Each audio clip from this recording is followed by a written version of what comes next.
kapa pie tekni to lokie patan. Janyao onge mbala kama iro dhuolore mach nyaka bedie. To mantiere ka IBC okadho kolok commissioners. Kaka wanene wuok tich ka wuok tich chakre saa 2 okinyi kik bai.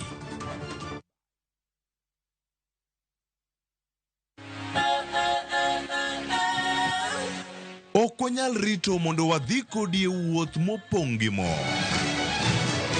Fweny sigendni mabeyo miwuoro.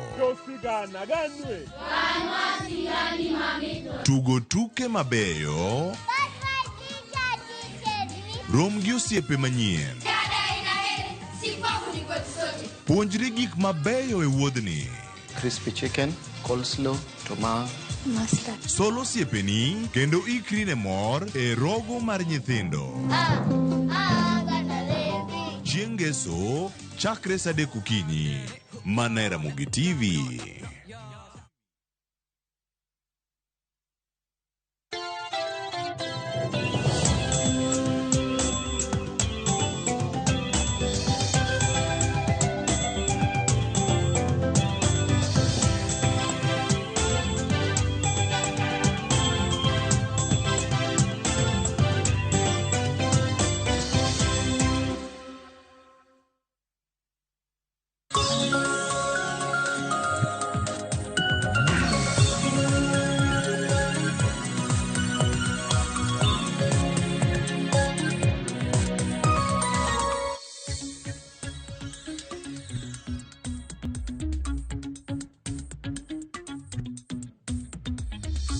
Oyaore nyakwara Mugiajwang' kamora mora maintiere kawuono main chieng' tich abich tarik 29 dwe mar 11 higa mar 2024.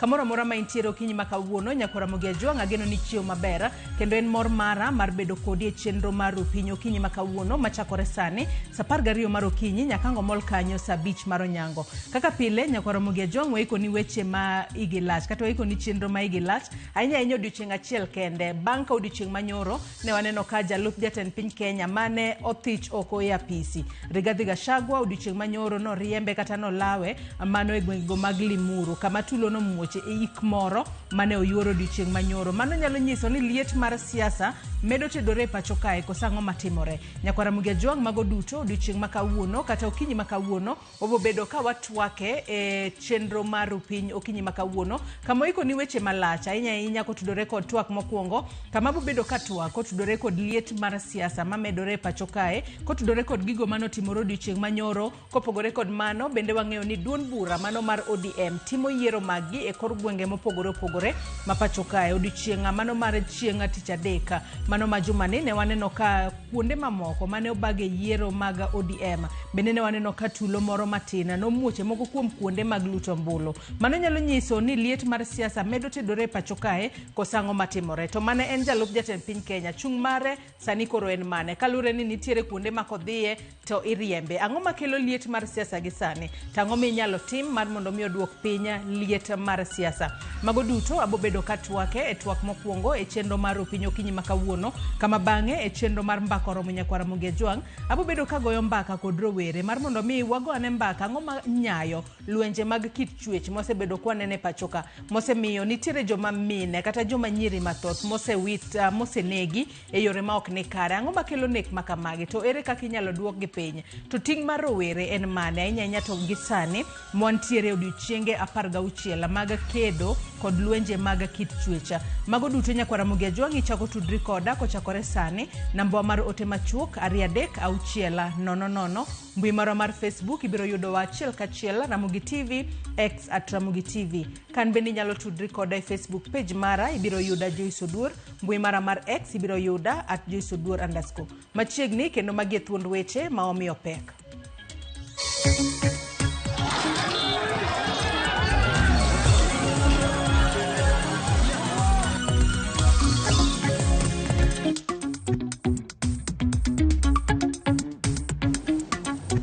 I know the CEO.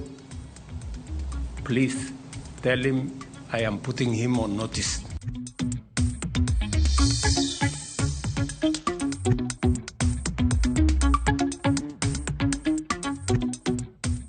pidaro ji e gweng'ni ma sani oganda man kae gin mier mok tin mier alufa bich.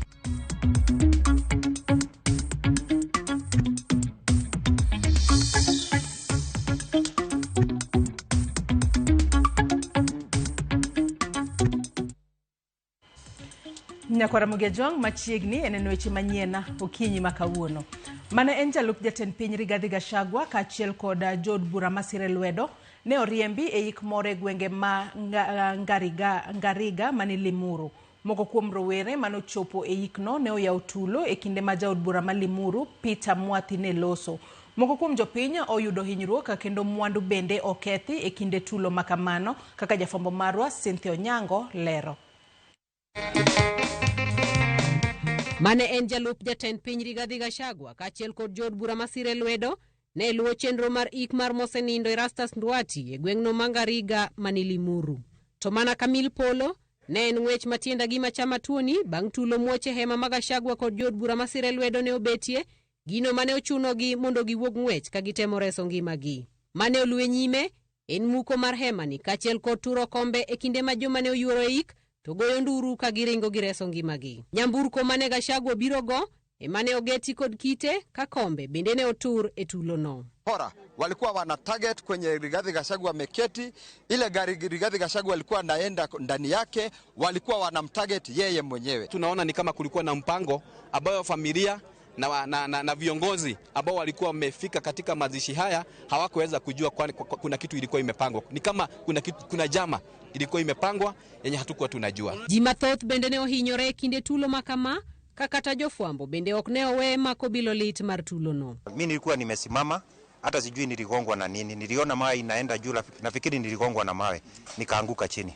Lweny ne ochakore e kinde ma jaod bura machon ma Limuru Peter Mwathi ne loso kawachore ni rowere moko ne ok dwar mondo Gachagua olos kod joma ne oyuoro ikno. Tunaelekea uchaguzi wa 2027. Mambo kama haya yakifanyika itakuwa gumu kufanya hata mikutano ingine kulingana na ule mrengo huko. So wasipokomesha haya kutakuwa na shida, na kama Mauti Kenya tunaomba tafadhali wizara ziweze kuhusika na ziweze kuchunguza mambo haya. Motelo jaod bura ma Limuru John Kiragu ne otamore bet kod mane en jalup jatend piny Rigathi Gachagua kaachiel kod jod bura mamoko masire lwedo e hema mane oket thenge ne jotelo kinde machuok kende kapok lweny omuoch. Kiragu en jahera maduong' mar jatend piny William Ruto. Tukaanza kuona za ile mheshimiwa wa Limuru aliyekuwa kwa kiti ambaye ako kwa kiti amekuja akakataa kiti ya VIP, amekaa kwa kiti ambayo hastahili kukaa. Tukawa suspicious, tukajua hapa si pazuri. Jodak wacho ni tulo mane omuochno okel kod ywaruok mar siasa e kinde Gachagua kod johera mag jatend piny William Ruto. Ma osenindo Erastus Nduati mong'ere gi nying mar Oledhi ni mwene Limuru ne oik kod yukni mapek kinde machuok bang' tulo makamano. Cynthia Onyango, Ramogi TV. Jatend piny William Ruto owuok mager kod kembe kanyakla kod migepe piny owacho mohingo 20 kendo miyo gi siema ne gin kod juma achiel kende mar neno ni chenro gi duto mag chudo kod mag choko mag usuru itimo e yo manyasani mar e-Citizen. Ka uloso e nyasi mar yango higa achiel nyaka ne chenro no chakre, Ruto opoyo e-Citizen ka owacho ni choko mar piny owacho osemedore malach. Walter Nyambaga nigi mathoth. Mana kaka ng'ech neno koda wang'e, jatend piny William Ruto koni tok juma achiel to jotatije mag bede mag migepe kata kembe mag sirikal makwan gi oingo 20 biro neno gima ne pondo nene burubala ka girem keto kembe mag sirikal go e timo chudo magi kod choko suru e yo manyasani mar e-Citizen. Occupational Therapy Council of Kenya, Digital Health Authority, you are a new entity but you must comply. Kenya Biovax Institute Limited, I know the CEO, please tell him I am putting him on notice. Kenya National Public Health Institute, Independent Police Oversight Authority, Private Security Regulatory Authority. They have 1 week. Ruto mane loso KCC e kinde nyasi mar yango kaka mbui mar e-Citizen oseketo yudo chenro mag sirikal bedo mayot. Ruto olero ni migawo mar weche mag le Kenya Wildlife Services osegoyo okang' makare mar choko kowuok e bilion 5 nyaka bilion 7. Ruto omnono kama bilion 2 osebedo kalenye ni mar omendago ne ok chopne sirikal. Tour operators were charging tourists $100 and paying government $50. And they didn't want a disruption of that system. Now what has happened? We insisted. The system is working. Migao mar arita kwe kod mano mar ndikruok pachoka bende opoyo kenge mosego mag yudo passport, mag wuodhe, certificate mag nyuol to kod mago mag nyombo kanyakla kod opande e bwo chenro manyasani mar e-citizen magikone kawo thuolo machuok mondo jakenya oyudi. To all Kenyans, register now because e-citizen means service bila stress. We are here to celebrate the milestones we have achieved, identify improvement areas, and forge new paths for enhancing the e-citizen experience. I want a record in the last 3 months of government agencies that are already on the e-citizen platform but have decided to use alternative means with gray spaces so that we can take action against the people who are undermining transparency. Jakora Magajuang vibadhe mit kamoro kich to biro chuni mondo iwe. E ote mowuok kuom jatend piny William Ruto ne jotije mag piny owacho kowuok e sekta duto ni nyaka kwer mibadhi mana kaka gweno okwera ora. Walter Nyabaga, Ramogi TV, KCC, Nairobi. Onge pesa ma piny Kenya dhi lalo kaluwore gi okang' mar sirikal ng'ado oko orak e kind kambi mar Adani kod migao mar wuoth kanyakla kod bad migao mar teko. Ma en kaluwore gi ler mane ochiw kod jatend migao mar omenda John Mbadi. Mbadi onyiso od bura ni sirikal osechugo komiti madhi telo ne chenro mar ng'ado oko orak makamano. Kaka jafwambo marwa Chris Owino leronwa. Jatend migao mar omenda John Mbadi osingo ne oganda jo Kenya ni onge omenda ma piny Kenya dhi lalo kaluwore kod okang' mar ng'ado oko orak mar kambi mar Adani mar yawo paw ndeke maduong' ma JKIA. Is the country going to incur any expenditure as a result of that cancellation? Because I think to me, that part is very critical to this committee, which is in charge of public debt and privatization. We are getting very confident that there is no cause to worry about any loss. This will be cancelled without any problem to the taxpayers. Enyim komiti mar od bura mang'iyo gope mag piny owacho, Mbadi okawo chung' ni onge pesa ma piny Kenya dhi chulo Adani kuom ng'ado oko orak makamano nikech e thuolo ma jatend piny William Ruto ne ochiwo lendo mar ng'ado oko orak makamano, onge winjruok moro amora ma migao mar wuoth kod kambi mar Adani ne osekete kokgi. We were just interested to know whether there is an evidence for the cancellation of the Adani deal. There is no contract to cancel because there was no contract at all. It was still at very initial stage. Ewi orak machielo mar Adani kod kambi thedho teko stima Ketraco, Mbadi wacho ni osechug aput madhi nyime kod ng'iyo okenge ma onego lo motelo ne ng'ado oko orak makamano. Immediately the president spoke, a team is already put in place from the Directorate of PPP, which is resident in my ministry, and also from the line ministries and the contracting agencies. In this case, the contracting agencies is the Kentraco and Kenya Airports Authority, and the line ministries is Energy and the Ministry of Transport. So all sat the following day at 3:30. A meeting was held with the local team to see how to properly execute this. Kaluwore gi orak mar Adani kod Ketraco, kambi mar Adani ne dhi kongo kuonde thedho teko stima madito 4 pacho kae kuom omenda maromo bilion 96. Magi timore e kinde ma winjruok machielo e kind kambi mar Adani kod Safaricom ewi kano nonro mag jotuo ewi okoma manyien mar thieth mar SHA bende pod iro okwako. I want to talk about what my president talked about. You know, you are giving me others, and I don't want to speculate. Jatend piny William Ruto ne ong'ado oko orak mar Adani e juma mokalo bang' doho mar piny Amerika yudogi kod ketho mar chiwo asoya. Chris Owino, Ramogi TV, Nairobi.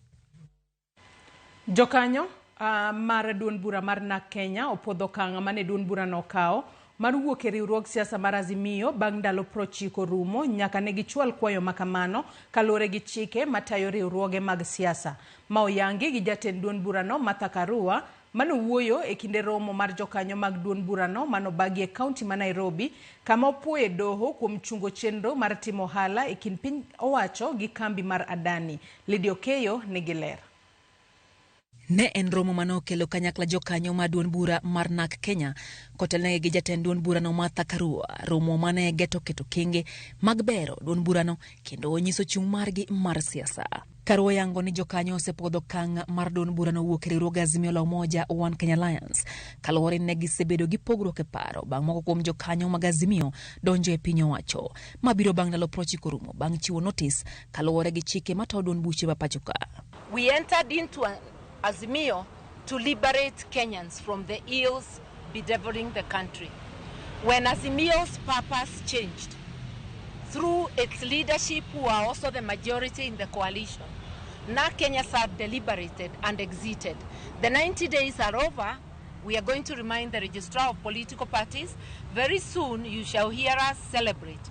We have moved, but we want to move on record that we are no longer in the Azimio coalition. Opodo humapacho ka kuom chungo chenro matimo hala gi kambi mar Adani kose jatend piny Kenya William Ruto kod moko kuom jokanyo e sirikal kuom siro kambi mopong' gi mibadhi mondo miyo orak matimo dongruok e pacho ka. If it was not for the sparks of light in the judiciary, this national asset would have been gifted to the shadowy Adani group. I call them shadowy because apart from America that has indicted them, they have integrity issues in many other jurisdictions. Karose omeko kendo lal gi oganda ma osebedo kanene pacho ka koro koda kameko mar jatend kweth maketo piny owacho ma Uganda Tesre Kize Besije kod jopiny Turkey mane oduoke piny gi thuon ka bende oseonek ma oyaye mo osebedo katimore pacho ka. A foreign national, the Honorable Dr. Kiza Besije, abducted in Kenya, to have Turkish nationals abducted from Kenya, refugees, to have Kenyans abducted contrary to our constitution. It is a big issue. It shows a government full of impunity. Oseotend William Ruto kuom tiyo matek mar bero fuke gi giwegi kendo bero ngima gi giwuon ka jopiny to thung' gi osuru mamalo gi nengo mapek mar ngima. Bende oseo chenro mar SHIF mowacho ni osekelo midhiero ne oganda jo Kenya kod kit siro somo manyien ne jopuonjre manie mbalariany mowacho ni osekelo bagni e sekta mar somo. SHIF shall seek to take from those who have pay slips 2.75 of their earnings, basically 3%.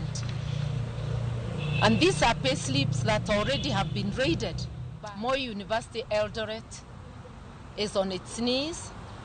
We do not know of a single learning institution, and especially the universities, that is not currently undergoing crisis caused by the chaotic manner in which the Ruto regime is managing the education sector. Duond bura mar NARC Kenya kotene gi Martha Karua koro nyiso chung' margi motegno ne gipogore paro gi kweth mar Azimio la Umoja One Kenya Alliance bang' moko kuom jokanyo mag kweth no wuok kendo riwore gi piny owacho. Gisono jatend piny Kenya William Ruto mondo ogwe tao kendo wuogi apisi kaluwore ni ok osebedo kochopo singo manomiyo oganda jo Kenya. Lydia Okeyo, Ramogi TV, Nairobi. Jatatiji maduong' mar duol mochung' ne yiero e pacho kae IEBC Marjan Hussein Marjan onyiso od bura ni IEBC ok nyal dhi nyime kod chenro mar goro kiewo manyien mag gwenge kaluwore gi onge mar commissioners. Marjan wacho ni gisendiko ne doho mamalo mogik mar winjo pachgi ka bende ginyalo dhi nyime kod goro kiewo mag gwengegi. Ewi mano, Marjan okwayo doho mamalo mogik mondo tieko winjo mapiyo bura mochung' ne chenro mar gwelo aput moyiedhe madhi gwelo commissioners manyien mag IEBC. Is still pending before the Supreme Court. If the Supreme Court renders its guidelines now and say, for example, we are able to do it as secretariat, then we can go ahead and do it. But also there's a question of who can also extend the timelines now that the timelines are already over. The Commission recommends that the process of recruitment of commissioners be fast-tracked to enable the Commission discharge its constitutional mandate. Duond bura mar ODM okwedo weche mafungore ni duond bura no owito mbi mare kalure gi kwan mapiny mar ji manyo luto mbulu odiochieng' manyocha mar yiero jotendgi. Kalure gi komiti mar duond buch ODM ma ochung' ne yiero, mae en wach ne en mana yiero matin kende, kendo mbi mar duond bura no biro neno ka itimo yiero mag counties. ODM bende wacho ni yiero no notimore maber, mak mana ni kuonde matin mane ywaruok obede ka koro gisingo timo nonro kendo kao kang' ne jok ma oyudi gi ketho mar kelo tulo e kinde yiero go. Gimedo ni giseyudo duoko mag ombulu mane oluti e counties 25 ka jopiem e yiero go ma ok oyie gi duoko maggi bende okwa mondo chwal ng'ur margi e yor mbui ka idhi juoggi siling 3,000. We are not losing any popularity. In fact, we have gained a lot. Wait until we get to the county level and you'll see the kind of party we are made of. This is a big party, and you'll see the kind of msisimuko that will be there across the country. Yesterday, we urged candidates who are aggrieved by the outcome of the election to launch their complaints in the portal, which the communication department will relay it to you. Presiding officers at every polling unit took the members and the candidates through the process, and in most cases, members resolved to go to the consensus. Where of other places, members resolved to vote by show of hands, by at large, the exercise was successful. The party will launch investigation in areas where violence and disruptions were witnessed. Ten migao mar somo pacho kae koro chiwo kalenda mar somo mar higa mar 2025 kendo mae kaka ibiro ta chenro higa no. Tam mokwongo biro chakore tarik 6 dwe mar 1 nyaka tarik 4 dwe mar 1. Tok mano jopuonjre biro yudo thuolo mar yueyo machuok kata half term chakre tarik 26 dwe mar 2 nyaka tarik 2 dwe mar 3 higa mar 2025. Yueyo malach biro chakore tarik 7 dwe mar 4 nyaka tarik 25 dwe mar 4 higa mar 2025.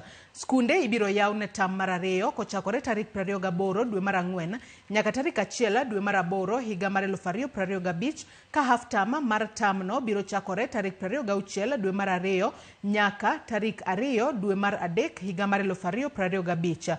E tam mar 2 skunde ibiro lor ne yueyo malach kochakore tarik 4 dwe mar 8 nyaka tarik 22 dwe mar 8 higa mar 2025. Chenro mag tam mar 3 biro chakore tarik 25 dwe mar 8 nyaka tarik 24 dwe mar 10 higa mar 2025.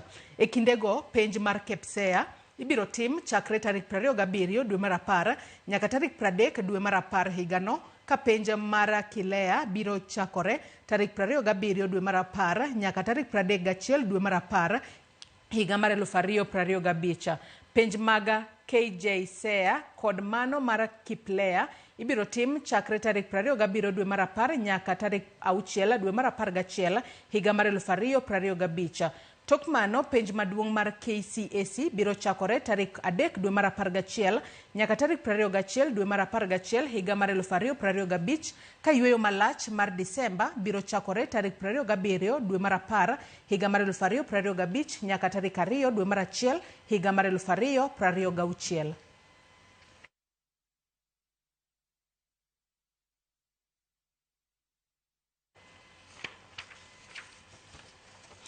Kawadhi mbele ni riwruok mar jopuonj sekondar pacho kae KUPPET obugo mar golo oko jopuonj magi ma kalo e midhiero e kinde ma gidhi nyime gi nono penj maduong' mar KCSE.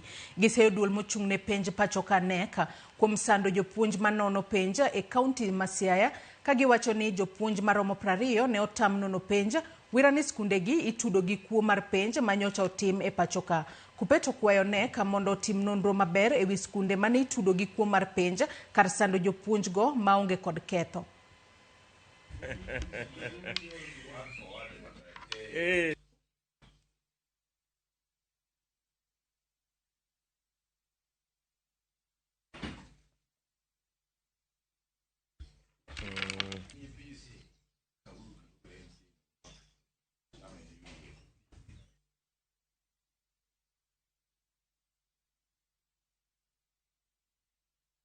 Kenya National Examination Council timo marach ni members mamagwa manie marking centers. Ka ginono penj tipo kiyudo SMS no ok dwarie marking center no ichak wuoth mondia. Polis goli oko ka jakuo. Sawagongo be wang'eyo waonge evidence ni nitie makosa moro amora manotimre Sawagongo.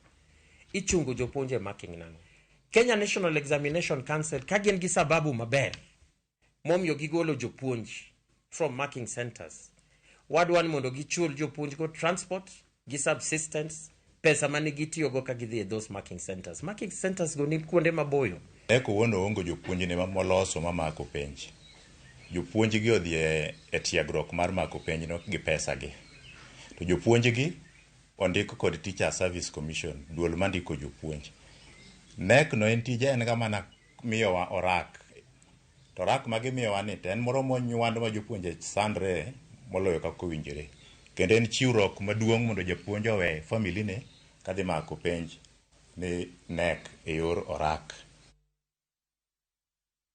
Midhiero mar oula mawuok e aora ma Nyamasaria osechako kelo achiedh nade e gwenge ma Kapuothe tok koth mosebedo ka chwe e jumbe ariyo mokalo.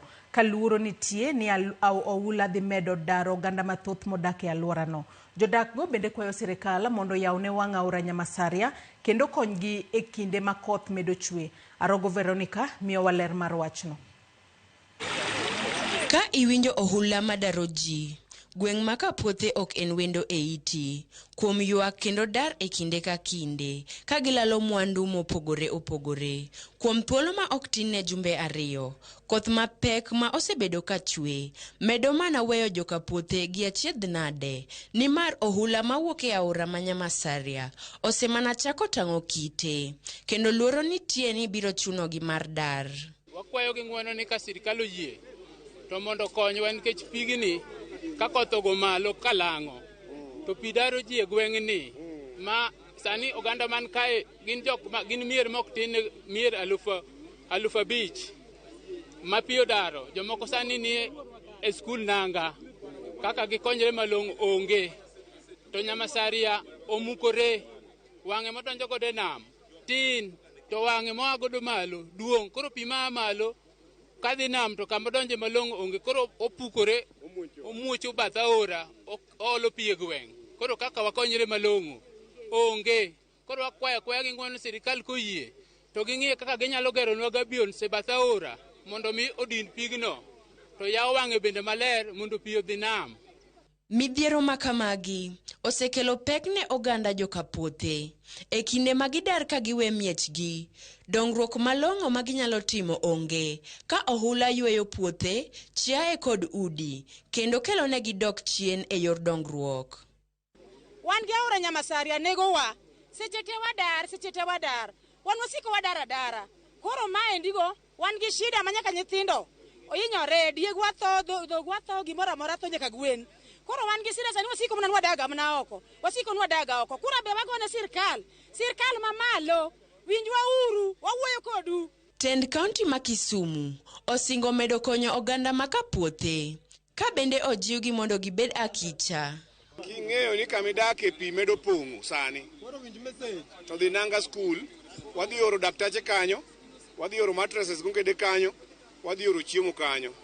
Nikech wadwa temo dil gi pigni mondo dog piny. Tinga ok nyal chopo Nyamasaria makelo pika sani. Koro wadwaro vijende 300 mwanyalo tiyogo, mwanyalo dhigo gi boats mondo wayaw nam mondo pi odonji mondo wasil kacha. Penjo ma pod oganda mani alwora ma Kapuothe kod gwenge mamoko man gi midhiero makama en ni nyaka karang'o ma midhiero mar ohula biro medo nuore e ngima japiny. Arogo Veronica, Ramogi TV. Joang gi report mar Arogo Veronica kowuok e kaunti ma Kisumu ema chopo gode giko mar weche manyien okinyi ma kawuono, kendo wageno ni ten kaunti ma Kisumu biro medo konyo jodak ma Kapuothe mar mondo mi pi oula kik hinygi ahinya. Wayasoma ne moko kuom ote ma uchwalo no e Facebook kama wantiere achiel kachiel okinyi ma kawuono kapok akaw yoyo madundo. Silas Wuod Nyabondo wacho ni ane chenro kae ane piny mar Karachuonyo Alego Kamsera Alego School. Nairobi PSV driver wacho na neno malera ka an CBD zaidi Afya Center, Ramogi TV lera kendo rienya bore ka bwana kama luwe chendo. Robert Ouko ja welding wachona neno malera ka an mambo leo. Vincent Onyango bene wachon Ramogi TV ma en Vin Konyango janyabola nyakwar jasirimo engineer mwenyewe wacho ka eni akona barua zote za kazi. I'm live from Kajiado West. I'm live but apenjo for the second time.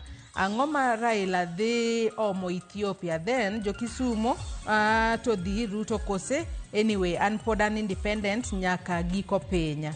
Eric Nyakwarso bende wacho ni niko live kata eneno waka entiere Nakuru alo gonge bende wacho neno eyo makare ka entiere siro wang neno ler sana. Nyakwara Mugia Jwangero kama na inyaku mbedo koda ikinde madhi mbele kod chenro maru pinyo kinyi makawuna kao mana yuyo madundo gisani bange taduo kod nondro mar gazet kikidhi mabora.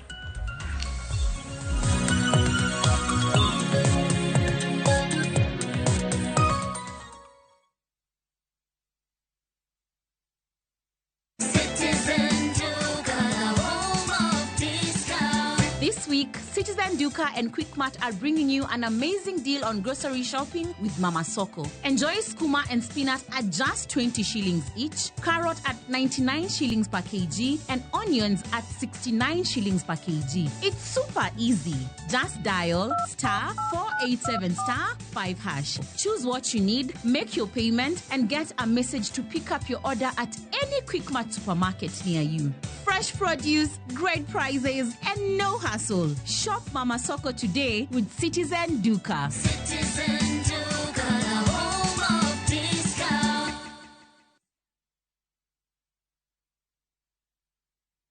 Nyakwaramogi, Kenya Eratiel. Raila has a space to say what Gima Jakom Duawacho. The opposition, nothing like a Supreme Court. Onliet Nyakwaramogi. Jumapil ka Jumapil. Ana chungo mama Ratil kadel war piny. Ka adwani wa discuss kaka Kenya dhi. Wij tuak magora til piny. One was a in opposition. One was in opposition 50 years. Mayo kiparka kele wich bar moro. UDA onge kama pose donje. Adwani penje bati. Koso donje kona mane. Sachiel gi nusu tieno. Siasa mar piny Kenya en siasa koso dongruok. Kai kelo ni kod George Bati. Kick by.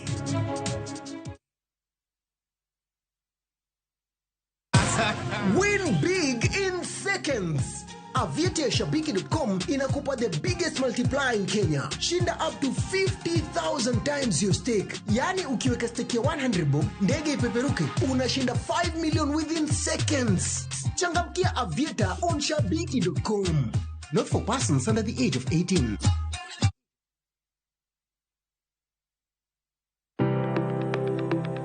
En gima konyo e ngima mapile, to ken gima ng'ato dwaro e ngimane. Bedo gi ngima maber miyo ng'ato dak e ngima maber.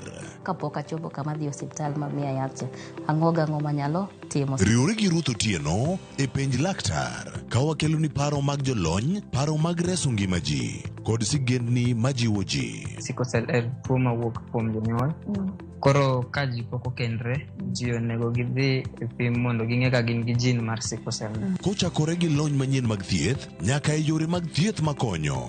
Wan gi gik moko duto madwarore. Ka iwinjo kaki wuotho to kawira maki wi bari seche te idhi adhi osiptal wacho ni anadwani mondo kawuono pima remo. Penj laktar.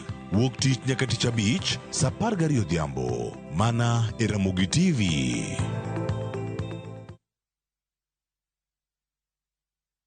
Kick off the festivities in Dubai now View Travel. Join our December 13th, 2024 fixed departure and enjoy an exciting half-day city tour, desert safari with dinner, Dow cruise, breakfast, round-trip flights, airport transfers and visa processing included. All this and more in 5 days, starting from $875 USD per person sharing. Book now. Limited slots available. Visit viewtravel.com or call and WhatsApp 0703 254 254. View Travel. Dream, explore, discover.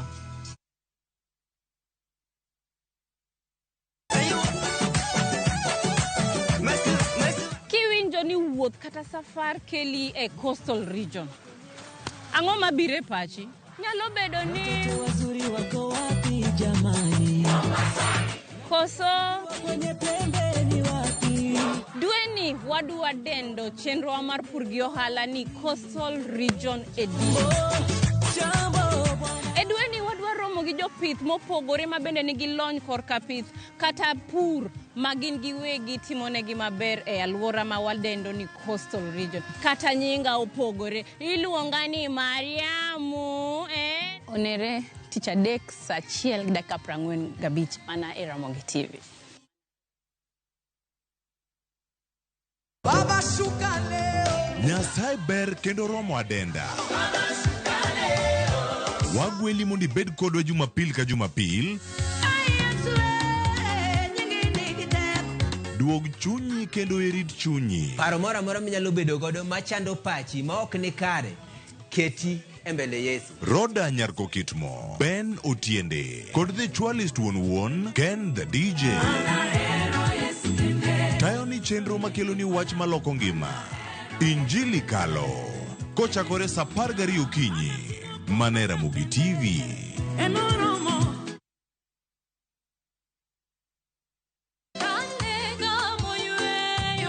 Fweny ngima maber e wach Nyasaye kanyakla gi wende majiwo chuny ahinya. E Injili ngima. Chieng' ngeso ka ngeso, kochakore saa 2 okinyi e Ramogi TV, wamiyi sabato maler kendo mamalo moloyo. Kod wende mamoro chuny moa kuom jothum mihero, kendo gi jokwath mapachoka. Nyasaye wuoyo kodi kendo wuoyo koda ni kik iluor gimoro nikech an kodi. Sabato tutapumzika milele yote. E Injili ngima, ngeso ka ngeso, chakre saa 2 okinyi e Ramogi TV. Wazishikao amri za Mungu na ushuhuda wake.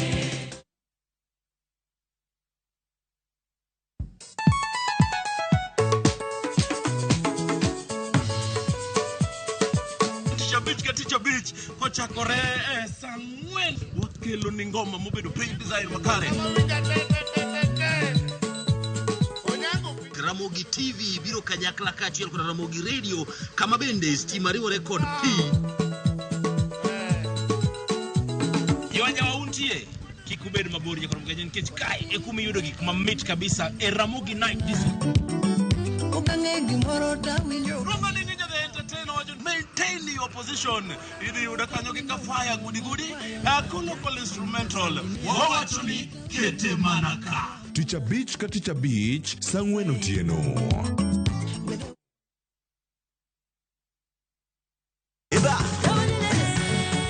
Beikori mar chako wuoth e piny mar thum. Thumbe mane oloko tieng' mang'eny. Fwenyo sigendni. Wende mag piny. Koda sigendni mayudore wendego. Wajan thum gilmoro. Okay. Den giravi. Ngoma wake. En kama gik mane otimore chon koda matimore sani chopo e winjruok maber chuth.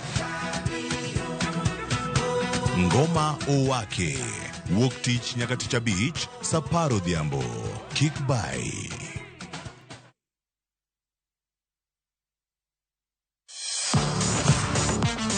Ne thuolo mar yudo weche tuke duto nyaka mopondo. Mbaka makende mag jotugo kendo mag jomolony weche tuke. Can you believe it? Magite yudore chenro mar pau tuke. The 4.84 kilometers. Nonro matut kod gigo matimre manyien mag tuke duto mawuok e piny mangima.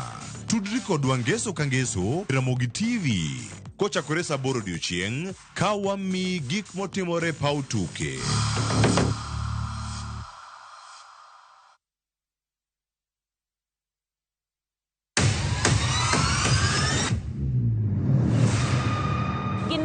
Makelo dongruok mopogore opogore. Don't speak on our issues as women.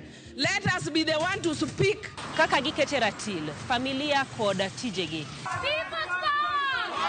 People's power! magitimo gi siso kod lony. As the woman representative of Homa Bay County, this nation is hungry and there is no question about it. Minegi ni etelo. Gijiwo kendo gikelo lony mopogore opogore. Mentorship en gimoro ma important kabisa. Mano konyo ji kendo miyo ji bet gi positive attitude. Gimiyowa lony margi kanyakla kod yudo duoko ne chandruoge duto magikale. We want leaders to be fair to the nation. To emine wacho sigand miyo ka miyo ogen. Mine wacho ngeso ka ngeso kod jailieta.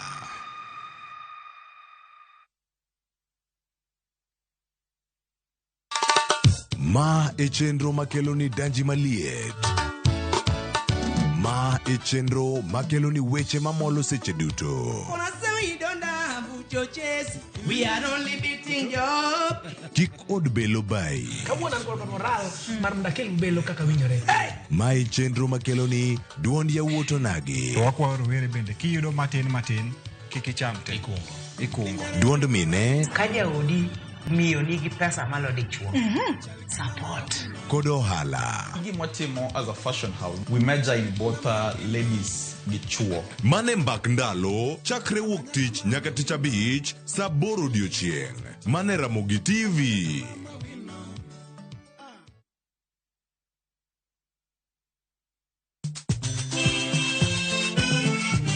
Negin sigendni lakini aningeni samini bazuma najichwadi tu nyiseche mag thum mane oda. Mimi nalo jambo la nisombo akili. Wadwaro ng'eyo kama gik moko duto ne odhi maber kod kama ne ok odhi maber. Ole ne ni chiega to jonyuol ne jolemo kabisa.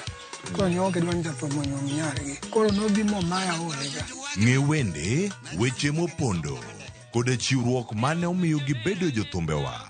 Atemo kano sigana mag joluo. Gini chakruok mar gimoro nyaka bed ga gi gikone. Safar ma wan go mar music mar thum en safar mabor. Riwri kod Solomon Atito Kafaya e chenro mar ng'e jothumbewa. Tich abich, saa 2 okinyi, kik bai.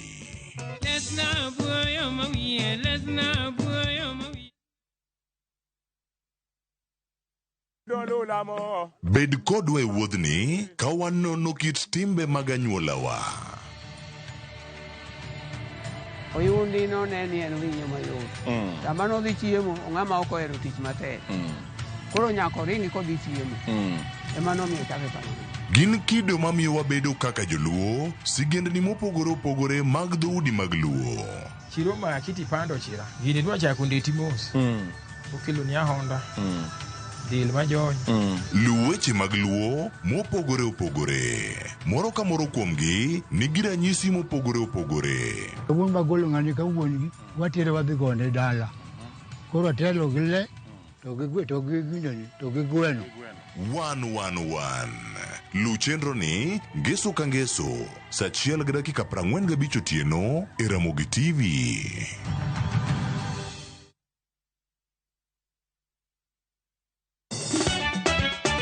Tugo koro eka iye ochacho. Participate. Ka gik moko medo mana fwenyore, to ngima bende medo bedo matek e boma maduong'. Gimora mora ma Nyasaye omiya.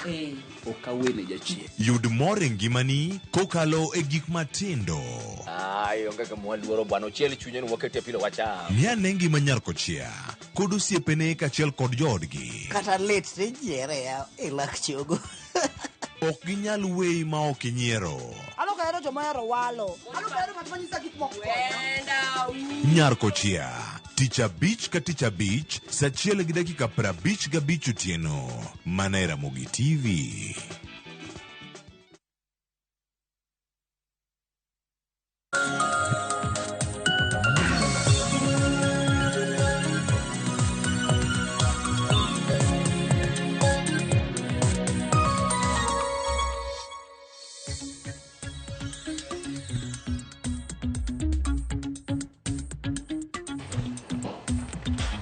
Nyakwara Mogejo ng'asingo ni mana bang' yweyo madundo abobedo kaduogo kod nonro mar gazet okinyi makawuono kata kamano waonge gazet achiel kachiel e studio kae. Gazet kawuono deko wakia gima timore gimomiyo gazet odeko kata kamano angwa lead ni gazet mago moseketa e yor mbui kata gazet manitiere online kacha mar mondo mi wamisi so mar ng'eyo gigo manitiere gazet odiochieng' makawuono inyalo dhi nyiewo tibedo piny isomo e yo makare. Okinyi makawuono Nyakwara Mogejo ntiere kae kod jafwambo marwa mano Efi Nyakidi mar mondo mi wa lead ni gazet mana mapiyo piyo kapok wadhi mbele ko chenro mamoko. Yaure Efi ichio na dokinyi makawuono. Yaure ina Joyce anchio makare koyo mabet ng'ich bore kae lakini kata kamano tich nyaka timre. Machigne nonro mar gazet ang'eni mae mari mokwongo mibire nonro mar gazet. Mero kavana ina. Aya Nyakwara Mogejo mana kaka iseneno mano Efi Nyakidi ang'eni kinde mang'eny iwinje mana kogoyo ochiwo report mag sigana mopogore opogore kata kamano kawuono wantiere kae mar mondo mi walid gazet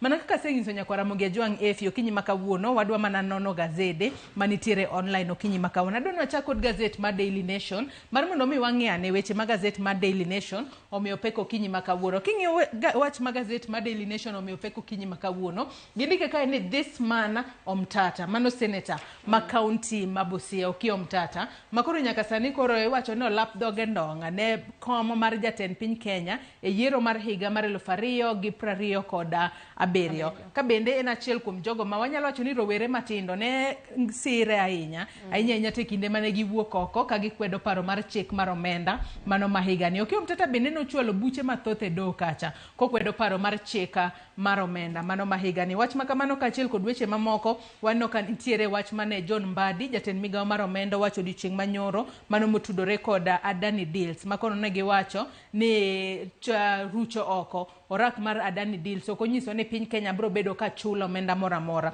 Kopogore kod mano wach machielo mabende wabo bedo ka wang'iyo en kotudore kod tulo manyoro no muoche gwengo mag Limuru kama mane en jalup jatend piny Kenya Rigathi Gachagua no riembe en kaachiel kod jod bura masire lwedo e kinde mane giyuoro e ik moro. Kwang'iye kae ondike kae ni hired goons were after me claims Gachagua as chaos erupt at funeral. Mago duto obobedo ka wanono ne Nyakwara Mogejo okinyi makawuono. Kata kamano adwa wachak kod wach manitiere it gazet mano mar 4 kaachiel kod mar 5 mano mar gazet ni mar Daily Nation. Ondike kae ni this man Omtata nyalo bedo ni gi yango nonro mar Okiya Omtata e kinde makoro olap dhoge ndonga ne kom mar ten piny Kenya e yiero mar higa mar 2027 Efi.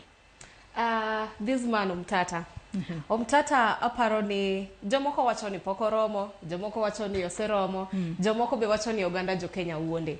But aparo ni rowere osero Omtata kaluwore gi buche mosebedo kochwale nyim doho e kinde ka kinde mana mar neno ni piny Kenya dhi nyime kaluwore bende gi gigo ma sirikal Ruto masani wachore ni okosebedo kachopo singo ma osebedo kochiwo ne oganda jo Kenya e kinde mane rowere dhi e ng'anyo mar kwedo oko paro mar chiko omenda ma higa ni endi. Okiya Omtata wacho ni ne entiere frontline. Aparo ni gimomiyo omedo yudo gima wanyalo wacho gi dhongere ni popularity e kind rowere mag Gen Z. Koro aparo ni temo okrach samoro nyalo bedo ni Okiya Omtata poko chopo kiwango ma kata e rang'iny mar laro kom ker mapacho kaendi lakini temo krach bende kaluwore gi profile ma Okiya Omtata osiketo pacho kaendi obed ni e kind rowere obed kata e kind jonyuolwa aparo ni Omtata onyalo koro ombulu manyaka koro jigo ka idwaro ni mondo piny Kenya olokre samoro Omtata is your person. Atokoro nyaka sani bende wanyalo wacho ni rowere nyaka koro ya wigi nikech kinde ka kinde ka ji dhi e yiero tiwacho ni onego bed ni ng'ato ing'iyo manifesto ma ng'ato nitiere godo. Omiyo kinde makoro paro mopogore opogore medo nyiedhore lela ewi ka Okiya Omtata romo mar mondo mi en bende obed e ng'wech nikech koro wang'e ni jatend piny Kenya masani William Ruto en bende obed e ng'wech mar laro kom ten piny Kenya 2027. Okiya Omtata e jal mokwongo mosewacho ni an bende antiere ng'wech makamano. Rowere koro bedane mariek mar mondo mi ging'ane to manifestos magi bro bede yo machalo nade. To bende kwang'iyo ka wang'e ni Okiya Omtata en senator matiyo e tam mokwongo mano e county ma Busia. Nyaka sani koro iwacho ni be onyalo mar mondo mi oyuda ne kwan ombulu maderom atamalo 50 kimede achiel ma en mano madwarore ahinya to e kinde ma ng'ato laro kom ten piny Kenya nikech kapok oyangi kaka jaloch nyaka yud 50+1 mago maga ombulu mawuok e counties duto mapacho kae. Kata kamano warito to mar mondo mi wane ane ka Okiya Mtata biro bedo ka nyalo kata oyo. Wach ma kamano nyako Ramogi Ajwang' nyalo somo matut e it gazet mar 4 ka achiel kod mano mar 5 mar gazedni ma Daily Nation. If you don't it gazet mar 8 mano mar gazedni ma Daily Nation. Gigo mano timore odiochieng' manyoro e gwenge ma Limuru kama jalup jatend mane en jalup jatend piny Kenya Rigathi Gachagua ka achiel kod Lange no riembgi e kinde mane giyuore iko. Mano nyiso nang'o? Nyalo bedo ni Rigathi Gachagua sani koro sirikal ema lawe kose ang'o matimore. En owuon odiochieng' manyoro e yor tudruok mare nowacho ni nyalo bedo ni nitiere kaka lwet sirikal nitiere wach makamano. Aparo ni nyaka ne gwandruok chak bede kind mane jatend piny machon Rigathi Gachagua kod jatende William Ruto kachiel gi jogo masiro jatend piny William Ruto. Gachagua osebedo mana kawacho ni en lwet sirikal. Koro wan ok de wang'e ni e ground kache chande en ang'o matimore. To kapo nono ni en lwet sirikal nikech motelo ne maendi arita mar mane jatend piny Rigathi Gachagua nobedo withdrawn kata nogol kata wanyalo wacho ni nomaye. To kinyalo rango tulo mano timore kache chande nyoro ntiere MP makocha chande mabende en nodhi obet tenge nokobet e tent kata e hema mane mar VIP kumane Gachagua gini obede to en osiro jatend piny William Ruto. Koro ing'eni jomoko nyalo wacho ni chalo mae nyalo bedo ranyisi ni samoro ne ong'eyo ni gima kamae nyalo timore omiyo obet tenge mondo masira ni oyud mana Rigathi Gachagua gi jogo masire. To bende ne oneno ka Jod bura makanyo machon bende ne ondhi makata e wang' jowi nyoro ne waneno ka Minode ne wacho ni ma en mana lwet sirikal nikech owacho ni e kinde mane oyuoro iko noendo sama ne odwa wuok gache ne ni e kind geche ariyo mag Subaru gene bende wacho ni ne onge kod number plate. Koro tok mano okonene nyaka sani mabene ne gidhi nyaka e apise mag okwach kich kata DCI mondo mi gitem giyud ler ni to en ang'o momiyo nokaw wuon pargi. To nyalo bedo ni en lwet sirikal nikech kaluwore gi kaka osebedo katimore. Nyaka sani bende koro Gachagua en bende sani koro lieko ni nitiere kidi moro mawacho ka ni nitiere huge rock mane otoyo dirisha mare makoro olieko ni nyalo bedo ni kidi makamano ne geto mar mondo mi ogoye kata kamano owacho kanyo ni ne otonya kalore ni kidi makamano ok nogoye. To mana kaka isewacho bende nitiere jotelo mamoko mane oyudore e kinde mane koro tulo makama omuoche. Iwacho kanyo ni moko kuom jotelo mabende ne oyudore e tulo makamane kinde mane rowere okelo tule kinde iko oriwo kanyo mano jaod bura mano John Kiragu wantiere kanyo kod senator ma county ma Kiambu mano Karungo Wathangwe wantiere kanyo kod Kajiado North MP Onesmus Ngogoyo kachiel kod Mkuruaeni MP mano John Kaguchia Kajiado senator Seki Lenku kachiel kod jotelo mamoko mawuok e counties mopogore opogore. Kata kamano weche makamago ok onego bed ni timore gi sani e piny Kenya kaloni ni piny Kenya en piny mantiere kod demokrasia. Ok ber ka waneno ka liet mar siasa koro timore kama par ni ne gidhi mar mondo mi giku kod familia mane iko jahera margi. To koro waneno kata kit pichni mane nitiere kacha efi nen gino malit ahinya kineno kibayo kombe ibayo nyaka kite matiende ni ji ne ringo naneno nyaka nyathi moro matin man nitiere kanyo emeneno ringo mar mondo mi otonya ores ngimane. Kata kamano wageno ni sirikal biro bedo ka timo nonro matuta mar mondo mi oyangi ni ka nitiere rowere kata jogo manochula mondo chak tulo makamae to kawnegi okang' mager mar chik kalori no ken gino makare. Gachagua to ero owacho ni nitiere jogo manitiere sirikal ma pod okia nyinggi ema nyalo bedo ni ochako tulo makamagi to ken gin makare. Onyalo bedo kata ni ong'eyo nyinggi en mana ni ok odwa fulonwa gi sani nikech siasa bi wacho ni it's a dirty game. Onyalo bedo ni ong'eyo nyinggi samoro en gi mipango ne mamoko nikech nowacho bende ni warit higa mabiro dwe mar achiel. Koro wambe warito mana neno ni to biro dhi nade lakini kata kamano ok en ranyisi makare gima chal kamaendi katimore. Omiyo wakwayo mana ni bende jaod bura machon mane ondhi molal godo inyalo yud mondo familia mare bende oyud chuny mayot. Kopogore kod mano wach machielo madwaro ni wang'e adwa ni wadhi it gazet mar 6 mano mar gazedni ma Daily Nation. Wang'eno odiochieng' manyoro riwruok mano duond bura mar NARC Kenya ma otelne kanyo kod Martha Karua odiochieng' manyoro koro ne giyango ni gisewuok ayanga e riwruog siasa mano mar Azimio ka par ni motelo ne mano ne gisendiko ka gidwaro ni giwuoge e Azimio to nyaka koro time kaluwore kod chika mane momiyo odiochieng' manyoro ne waneno ka Martha Karua kachiel kod Lange no wuok oko giwacho ni ndalo 90 mano migi mar wuok e riwruog Azimio oserumo. Koro ber ka koro gisewuok officially e Azimio. Nyalo bedo ni koro gichung' kendgi kaka NARC Kenya, kose seche moko gichano mar loso riwruok mamoko, kata kamano ok wang'eyo. Kopogore kod mano bende nitiere weche mathoth manolosi odiochieng' manyoro. Aparo ni Martha Karua kata kaka wasenene kinde machon, iluonge ga ni Iron Lady, o stand her ground, omaka maka chung' motegno e gik ma o believe in. Koro aparo ni okang' ma kama nyoro chande no wacho ni ne gisendiko ne duol matayo political parties pacho kae, kendo no wacho ni ne wandiko lakini kochopo sani ndalo 90 mane omiwa kande oseromo, kendo koro wadwa ni waket gima kamano e team. To ne waneno kokao that bold step omako chung' motegno, kendo magi nyiso wani wawuok. Aparo ni mae timore mana kaluwore gi okang' mane Azimio okao, kata majority party mar Azimio en mano mar ODM. Taparo ni koro mae notimore mana kaluwore ni ntie kaka jokanyo mag ODM nyinge gino bedo forwarded. Ne waneno kaka Mbadi sani ochung' ne treasury, kata chande ne intiere e ODM, waneno Pio Wandai. Koro aparo ni to magi ng'enyo timore tok ng'anyo mar rowere mag Gen Z mar kwedo paro mar chik omenda. To Martha chalo ni mae ok chung' mane omako, kata winjruok ma kamaendi en pache nopogore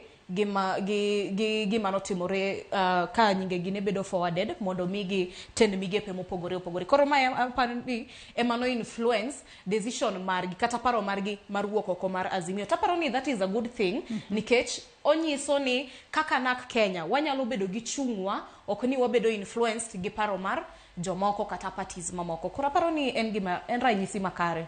Ato nyaka sani bende giwacho ni podi gibiro bedo ka gidhi mbele kod kwedo maricho ma sirikal mar Kenya Kwanza osebedo ka time pacho kae. Kopogore kod mano bende odiochieng' manyoro ne giyango ni koro gidwa loso kata gidwa gundho kata gidwa rebrand mano duond bura mano mar NARC Kenya. Nyaka sani koro giwacho kanyo ni NARC Kenya osechako chenro mar rebranding mano ko tudore kod loko nyinge kaachiel kod kala kata rangi magisebedo ka gitiyo godo.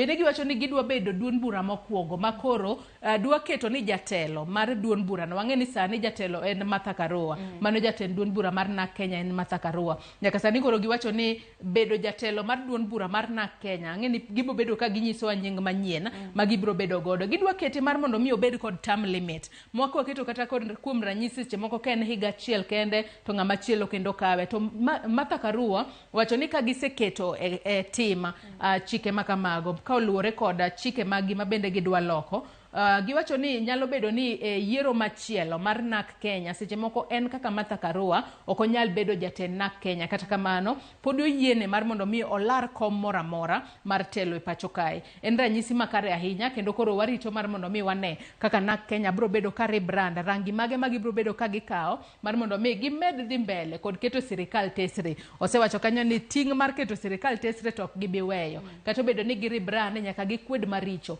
ma sirikal mar Kenya Kwanza tim. Adwa ni wadhi it gazeti mar 16 mano mar gazeti mar Daily Nation ifi kwa dhi mana mapiyo piyo. Wang'eno odiochieng' manyoro jatend migawo mochung' ne wechego mag omenda e pacho kae John Mbadi ne olero matut kotudore kod orak mar Adani. Wang'e ni piny owacho ma pacho kae ne orucho orak mane kambi mar Adani dwa keto mano kod migawo mochung' ne wechego mag wuoth kaachiel kod teko e pacho kae. Kata kamano Mbadi nowacho ni kata obedo no orak makamago chung' kata rumo ok onyiso ni piny Kenya dhi chulo omenda moro amora ne Adani. Nyaka koro gilos yo makare ma koro ginyalo medo nyayo godo obed wechego mag wuoth kata teko e pacho kae. Ifi aparo ni gie sani ok wanyal wacho gadier ni onge omenda moro amora ma piny Kenya biro lalo, nikech kesni kata burani ne nie doho motelo ne jatend migawo mar omenda chope nyim komiti od bura.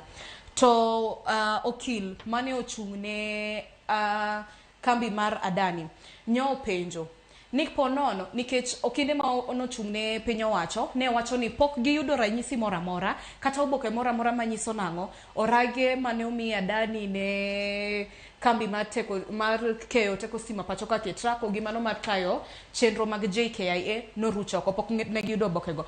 Omiyo okil manochung' ne Adani ne penjo niya, ponono ni ero jatend piny nowacho ni orage gi owit oko, ponono ni koro witgi dibed ni burani itaye e yono mabro entitle Adani to chulogi omenda mane gin ka kata cost mane gin ka e kinde mane gitimo nonro mar alwora nikech samora mora mimiyo rak nyaka itim gima iluongo ni environmental assessment impact report. Koro lipod ni nyaka range mondo ging'i ni Adani notiyo gi omenda marom nade e kinde mane gitimo nonro margi mar alwora. Koro gie sani ok dewa wach ni wantiere gi ler adier ni Adani ok bi kwayo piny Kenya omenda mora mora kuom impact assessment report mane gitimo.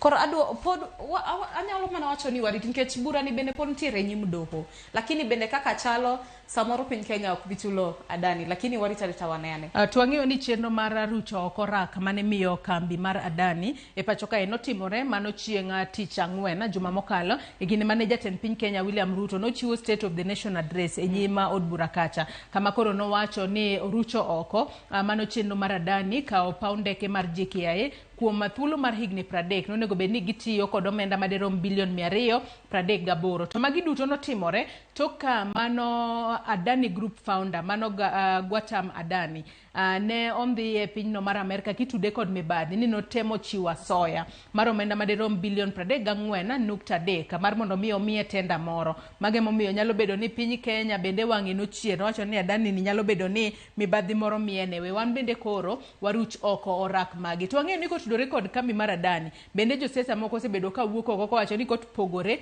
kod wach mar JKIA kaachiel kod Ketrako bende Adani nitiere okumba manyien mar thieth mar SHA ang'o ma itime mar mondo mi mago bende kik dhi mbele. Kata kamano waketo wang'wa to mana kaka isewacho pod ok wanyal bedo gadiera ni onge omenda ma Adani biro bedo ka bando piny Kenya kotudore kod rucho oko rak makamago. Kopogore kod mano adwa ni watie kod machinglo kata katun manitiere it gazet mar 20 mano mar gazet ni mar Daily Nation. Katun makamana adwa ni Nyakwara Mugiajwang bende onene fin bende nyalo ng'isa ni ina kaka janeno kalure ni wantiere kod pach jagoro kaachiel kod pach janeno ma jafwambo. Machinglo makamana inti nyalo interpret e yo machalo nade. Kwa nyalo mana yude mar mondo mi wane mana kaka inyalo ne wang' jowi mari ka Nyakwara Mugiajwang. Sura moneno kae ananyalo pongo gi wiya ni en ng'a. Fin bende akia kinyalo pong'e gi wi ni en ng'ato ang'o matimore kae? Presidency, okay. Lochal nao Mtata.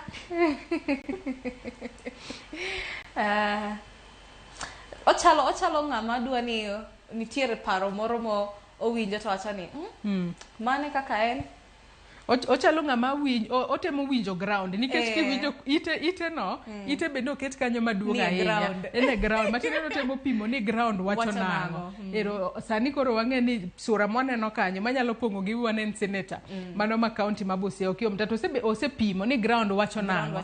Onyalo bedo no wacho presidency kose nang'o to kwang'iyo akeno chalo na sako so chalo campus chalo mana campus nikech waneno senate nikech en senator ma Busia waneno presidency kacha lap dhoge ndong' ne kom ker mar higa 2027 human rights kanyo Tata osebede opara manyime mar neno ni mar kedo ne ratich oganda activism kaendi bende osebedo kochwalo buche mang'eny e nyim doho. Koro en koro temo wacho ni temo rango ni to ground wacho nang'o to koro adhi kanye. Campus temo nyise ni odhi kanye, odong' e senate, odhi e kom ker, koso timo activism, koso ked ne ratich oganda. To nyaka sani waseneno mana ka onyisowa ni oyango ni odwalaro kom ker. Koro mane kaka ground chalo. Nyakwara Mugiajwang bende nyalo ng'iswa ni ground wacho nang'o. Okiya Omtata oromo bedo jatend piny Kenya bang' yiero mar higa mar 2027 koso omed mana bedo senator kaachiel kod jaked ne ratiro mar oganda kaachiel kod bedo activist e pacho kae kaka wasebedo kwaneno. Nyakwara Mugiajwang in bende nyalo ng'iyo machinglo makamani lernwane e comments kacha ni nyalo pong'e gi wiyi e yo machalo nade. Adwa ni wang'i mana mapiyo wach mantiere it gazet mokwongo mano mar gazet mar The Standard kapok watieko nonro mar gazet. Kalore naneno ka welo maga osechopo e studio ka okinyi makawuono. Gazet mar The Standard okinyi makawuono wach magimiyo pek kwa nyalo mana yudo en kotudore kod gino mano wach kod jatelo mano ka duol matayo yiere pacho kae mano Marjan Hussein Marjan makoro wacho ni IEBC ok nyal dhi mbele kod chenro mano mar keto kiewo manyien e pacho kae. Kaluri ni wang'eyo ni IEBC onge commissioner. Ondika ni IEBC we are in a crisis. Only court can save us. Wang'eni nitiere bura mosebedo ka yuare doho ewi loso aput mar jogo monego bed ni yiero commissioners mag IEBC. Mae gimomiyo koro nyaka sani wang'eni chenro mar keto kiewe pacho kae kata nono kiewe pacho kae nonego bed ni timore dweche moko mokalo mane higani. Kata kamano mano poko timore kalure ni IEBC podi onge kod commissioners. Penje ni bende doho biro bedo ka konyo IEBC yo makare mondo gichuog commissioners odhi mbele kod tich kosenang. Aparo ni giwacho mana ni dohe manyalo konyo sani. To bende kinde machon waseneno ka ntiere be jogo mosebedo ka wacho ni ntie aka doho lean towards side of the state. But okwang'eyo ni en ang'o momiyo gi take time mondo gikaw thuolo malach mar mondo gichuoga put manyalo yiero commissioners mag IEBC. IEBC ni wanyalo wacho ni en dual ma is very critical pacho kae nikech odil gi boundaries, odil gi elections. Omiyo ok en ranyisi makare ka chenro mar nono kata keto kiewo pacho kae mano nego beni timo e kinde mokalo kendo time no osekadha ahinya. Koro ka waneno ka nyaka sani aput mar chugo commissioners nindi podonge en ranyisi mane to jatend piny owacho mane ewi magi nikech koro oganda jo Kenya bende rito majambe kachacha wacho ni mana do ema nyalo konyowa. Koro wan be warito mondo wane ni to do biro wache ang'o nikech ok en ranyisi makare ne piny Kenya bende wachiwo ranyisi mane ne pinje moko maoko nikech ibiro rango East Africa kae kata Afrika mangima thothne itiyo gi Kenya kaka ranyisi. Inyalo yawo wang' jowi mag pinje mamoko maoko mag Afrika kata East Africa kaendi kirango to piny Kenya nitie kaka itiyo godo as an example ne pinje go mamoko. Lakini kakoro wan gi gima chalo kamae en ranyisi mane ma wachiwo kendo en gima lit ahinya. Wagedo ni doho maduong' mogik e pacho kae biro bedo ka chiwo advisory mano kotudore kod kaka onego bed ni IEBC timo e chenro mar keto kiewo e gwenge mopogore opogore pacho ka. Kopogore kod mano wach machielo mabende The Standard nomenyo kinyi makawuono tudore kod Gachagua makore wach kae ni Gachagua bende kaka odiochieng' manyoro no riembe mano e kinde ika moro mane gwenge go mag Limuru gindike kae ni Gachagua runs into funeral goons kendo giketo kanyo picha mara kaka jine temo ringo jine nitiere akere keke makoni kod kocha e kindo mane tulo omuoch. Efi wach ni mogika ka watieko nonro mar gazeto kinyi makawuono. Dawach ni ahinya daer mar lose wach Gachagua ni endi. Mana kaka nasewacho ok en ranyisi makare. Gimano ahinya ne en minod jaod bura machon mane ondhi kowacho ni sama ne owuok nyamburko mare nobedo sandwiched kata ne nie kind geche adi ariyo mag Subaru. Parni sama ne IPOA kachiel kod Kenya National Commission on Human Rights nochope nyim komiti od bura mochung' ne arita.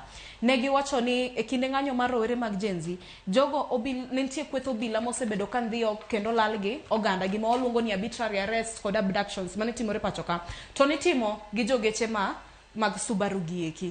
Koro mama chanyoro chunye ne pek ahinya kowacho ni en odwa mana ni oduok ne jaode to bende ok oyud ler gimomiyo nondhi jaode molal godo kendo nyaka sani pod gikia ni en kanye ne gidhi DCI pok omiye ler moro amora.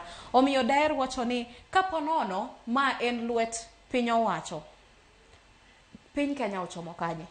Onego bed ni watimo lokruok wabed piny waluongre budho gimiluongo ni tujite mkutano mondo warang ni wachomo kanye kaka piny Kenya. En ranyisi mane ma wadwa chiwo ne pinje mamoko nikech ok en ranyisi makare kiwacho adier. Erokamano ahinya Ifinya Kidi kuom kawo thuolo mar okinyi makawuono mar mondo mi bi walid ne Nyakora Mugi Ajwang' gazet. Nyakora Mugi Ajwang' ageno ni odiochieng' makawuono ibo bedo ka iyudo gazet mar mondo mi inyiew isom e yo makare. Gi kanyo machopo gode giko mar nonro mar gazet akawo mana yueyo madundo gi sani bang'e taduoko twak mokwongo e chenro mar openy. Kik idhi mabor.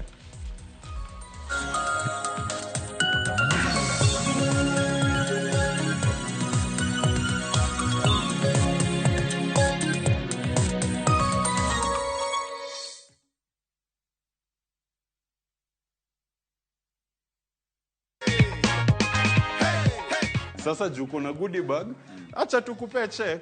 Unaona ni shilingi ngapi ziko hapo Christopher? Milioni moja. Ongelesha watu wa nyumbani, waambie vile wao pia wanaweza cheza wajipatie. Naambia kuna Mungu juu mbinguni, wakiwa na tumaini wakicheza wakiwa na tumaini watashinda.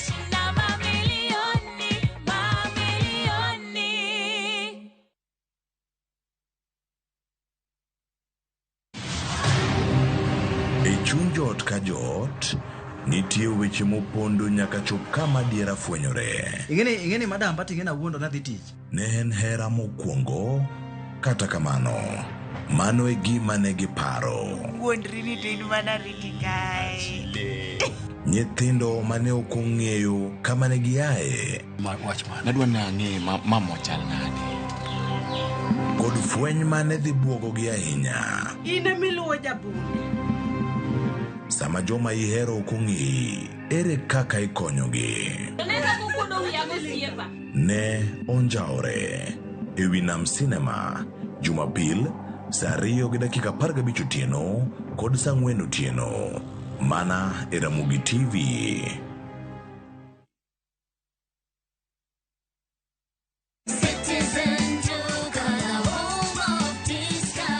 Wiki hii Citizen Duka inakuletea discounts kali ya Okoa wiki kutoka Quickmart. For only 646 shillings, unapata maziwa 2 packets at 110 shillings, 4-pack tissue at 199 shillings, unga ya ugali 2 kgs at 119 shillings, mkate 800 grams at 99 shillings, unga ya chapati 1 kg at 79 shillings. Hizi zote ni only 646 shillings, meaning una save 110 shillings ukitumia Citizen Duka. Piga *487*5#. Chagua Quickmart, then chagua Okoa wiki. Lipa, alafu utapata message ya kwenda kuchukua package yako kwa Citizen Duka counter ya any Quickmart supermarket karibu na wewe. Citizen Duka, the home of discount.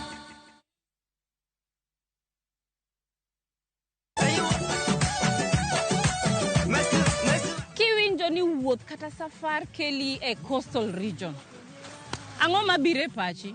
Nyalo bedo ni wazuri wako wapi jamani? Koso kwenye pembe ni wapi? Dweni wadwa dendo chenro mar purgi ohala ni coastal region edition. Edweni wadwa romo gi jopith mopogore mabende nigi lony korka pith kata pur magin giwegi timonegi maber e alwora ma wadendo ni coastal region. Kata nyinga opogore iluonga ni Mariamu onere tich adek saa 1:45 mana e Ramogi TV. Malaysia truly Asia na View Travel. Explore the vibrant city that is Kuala Lumpur, thrill at Sunway Lagoon, and enjoy breathtaking views on the Genting Highlands cable car. The perfect blend of city life, theme park thrills, and natural beauty in 7 days from $1,440 per person sharing. Angukia deals moto na View Travel. Book now na lipa pole pole. Visit viewtravel.com or call and WhatsApp 0703-254-254.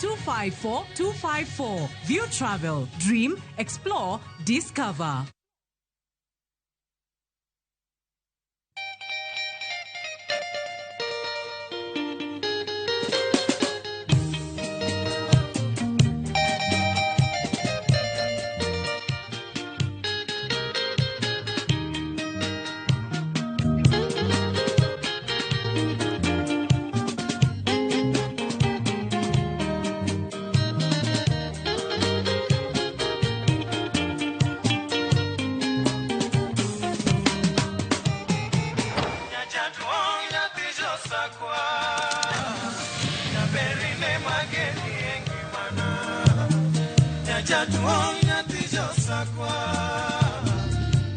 Radio Ramogi, Cartoon Jaluo.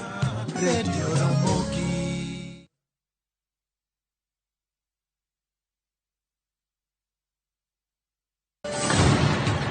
Eichung Punjab, hera motegno ne odongo. I love you, Sarabjit. Jod Sardani, oweka chunygi nigi lit mang'eny. Kargi ji adekni, hera bro keto gi kamoro achiel nyaka chieng'. Chunogi ni nyaka gimakre motegno gi hera kod winjruok. Ok unyal paro kaka unopuonju, wan ji adek wan wachalo kaka ngum. To ngum moriwre otegno, to mowere kamae ok otegno. To e piny kama gik malich timore, en ng'ano ma ginyalo geno. En ang'o momiyo nyakono okawo pache kamano? Kara nyakono en ng'a? Riwri kodwa e wuoth manyien mopong' gi hera kod chir.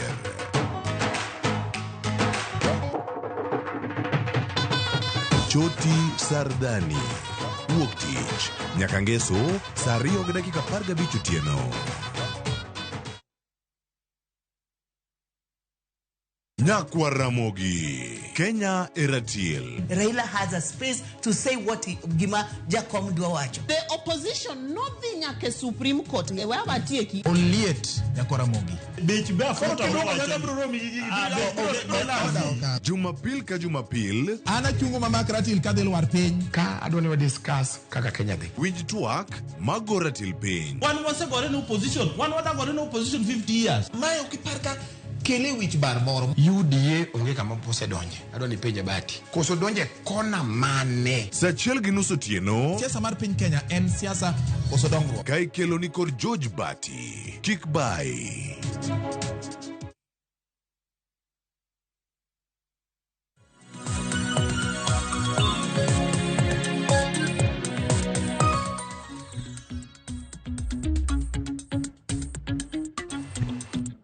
Nyakwa Ramogi Ajwang' osekalo kanyo dakika 15 tok saa 1 mar okinyi machiegni twak maro mokwongo okinyi makawuono matai nyinga Joyce Oduor. Nyakwa Ramogi Ajwang' okinyi makawuono wadwa twaka kotudore kod liet mar siasa. Nyalo bedo ni liet mar siasa medore e pacho kae kosang'o matimore. Ahinya ka odiochieng' manyoro ne waneno kama ne en jalup jatend piny Rigathi Gachagua ne oriembe en kachiel kod jod bura masire lwedo e kinde mane giyuoro e ik moro mane timore e gwenge mag Limuru. Ma nyiso nang'o? Nyalo bedo ni kata kamano Rigathi Gachagua wuon odiochieng' manyoro no wuok oko kowacho ni nyalo bedo ni nitiere jogo mane ochul mar mondo mi oget ngimane e kinde ik makamano. Ka bende koro no wacho ni nitiere kidi moro mane oba e nyamburko mare mano chuo toyo nyamburko mare manyalo bedo ni ene mane kidi makamano lenge. Kata kamano ne otonya ma giringo ba giwuok e ik makamano. Ang'o momiyo magi timore? Tang'o makelo medo miyo liet mar siasa koro jimbore pacho kae. Kata bedo ni podi wadong koda onyalo wacho ni en higni 2 kapok wachome yiero mar higa mar 2027. Bende nadiera ni nyalo bedo ni lwet sirikal ema nitiere gigo manotimore nyoro kose ang'o matimore. Kaluwore ni nitiere jotelo moko ma bende iwacho ni ne oketnegi kombe e tent kama ne idhiale welo ma odhiali nonego bed ni bede kata kamano nok gibedo kono. Ka koro jopiny moko ne chich ni nyalo bedo ni ne giseyango kata ne giseng'weyo maling'ling ni tulo nyalo muoche gimomiyo nok gibede tent makamano kama tulo no muoch bochuo juko mano Rigathi Gachagua kaachiel kod jotelo mamoko. Nyakwa Ramogi Ajwang' kotudore kod mano mane momiyo kinyi makawuono antiere kod welo 2 e studio marwa e county ma Nairobi ka. Antiere kod Okinda Ojuka janon siasa kaachiel kod Wycliffe Nyafuanga jalonye e weche mag telo. Yaure Okinda Ojuka ichiona dokinyi makawuono. Achiemo maber Joyce. Machiegni twak. Erokamano. Wycliffe Nyafuanga yaure ichiona de. Yaure nya Joyce achiemo maber. Machiegni twaka. Erokamano. Nyakwa Ramogi Ajwang' kaka iseneno magi welo mantiere godo ka in bende nyalo tudri kodwa kokale yore waduto te mag tudruok okinyi makawuono koriwo nyaka namba mar ote machuok 236600. Facebook ibiro yudowa achiel kachiel Ramogi TV X @Ramogi TV. Kan bende nyalo tudri koda e Facebook page mara ibiro yuda Joyce Oduor, mbui mara mar X ibiro yuda @Joyce Oduor _ Kawachaka yanga dago mar mondo mi wawinjane report manolos no odiochieng' manyoro ko jafombo marwa Cynthia Onyango kotudore koda kaka tulono muocha kama Rigathi Gachagua kaachiel kod jod bura masire lwedo no yuoro e ik moro odiochieng' manyoro e gwenge mag Limuru. We wawinjane monde. Mane en jalup jatend piny Rigathi Gachagua kaachiel kod jod bura masire lwedo ne luwo chenro mar ik mar mosenindo Erastus Nduati e gweng'no Mangariga mani Limuru.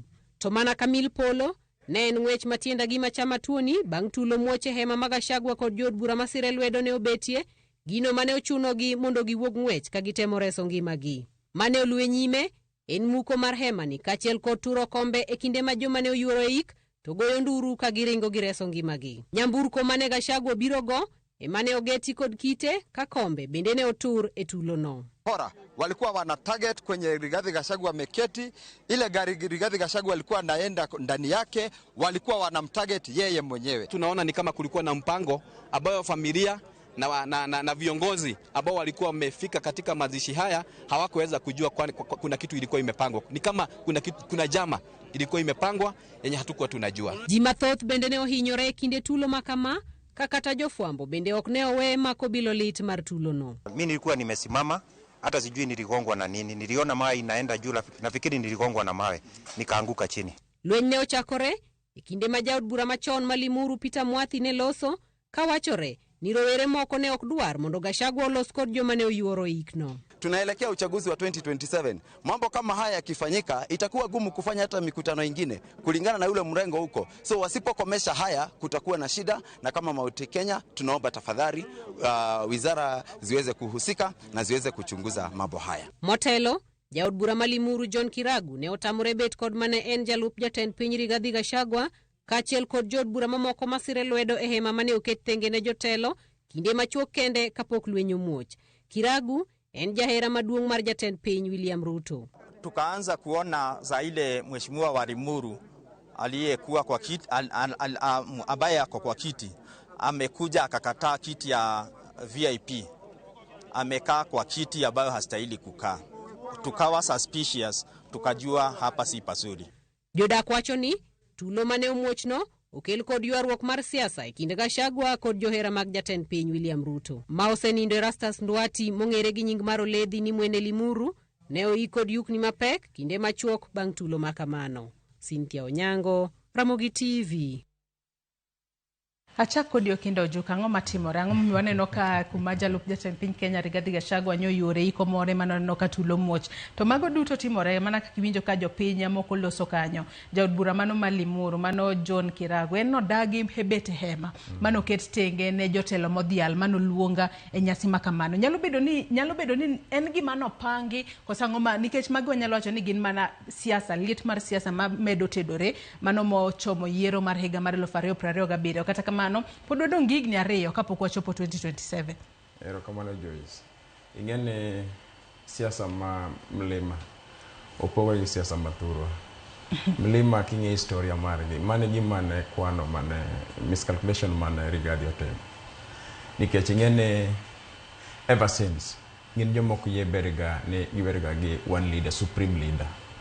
Ibeda leader to gi time ne kata emurumo tichak ibeda leader mar community. Mar ariyo, ing'eni waseneno leaders from Central Kenya. Waseneno joma chalo ka Charles Wanyaike Rubia. Nigi dhano machalo Bungu. Waseneno Kenneth Nyindo Matiba kano aloko biro Kenya. Nigi dhano miwinjo at long run no kibedo president. Waseneno joma chalo ka Josephat Karanja kane jalup ker. Gik manotimo manotere modhi dala.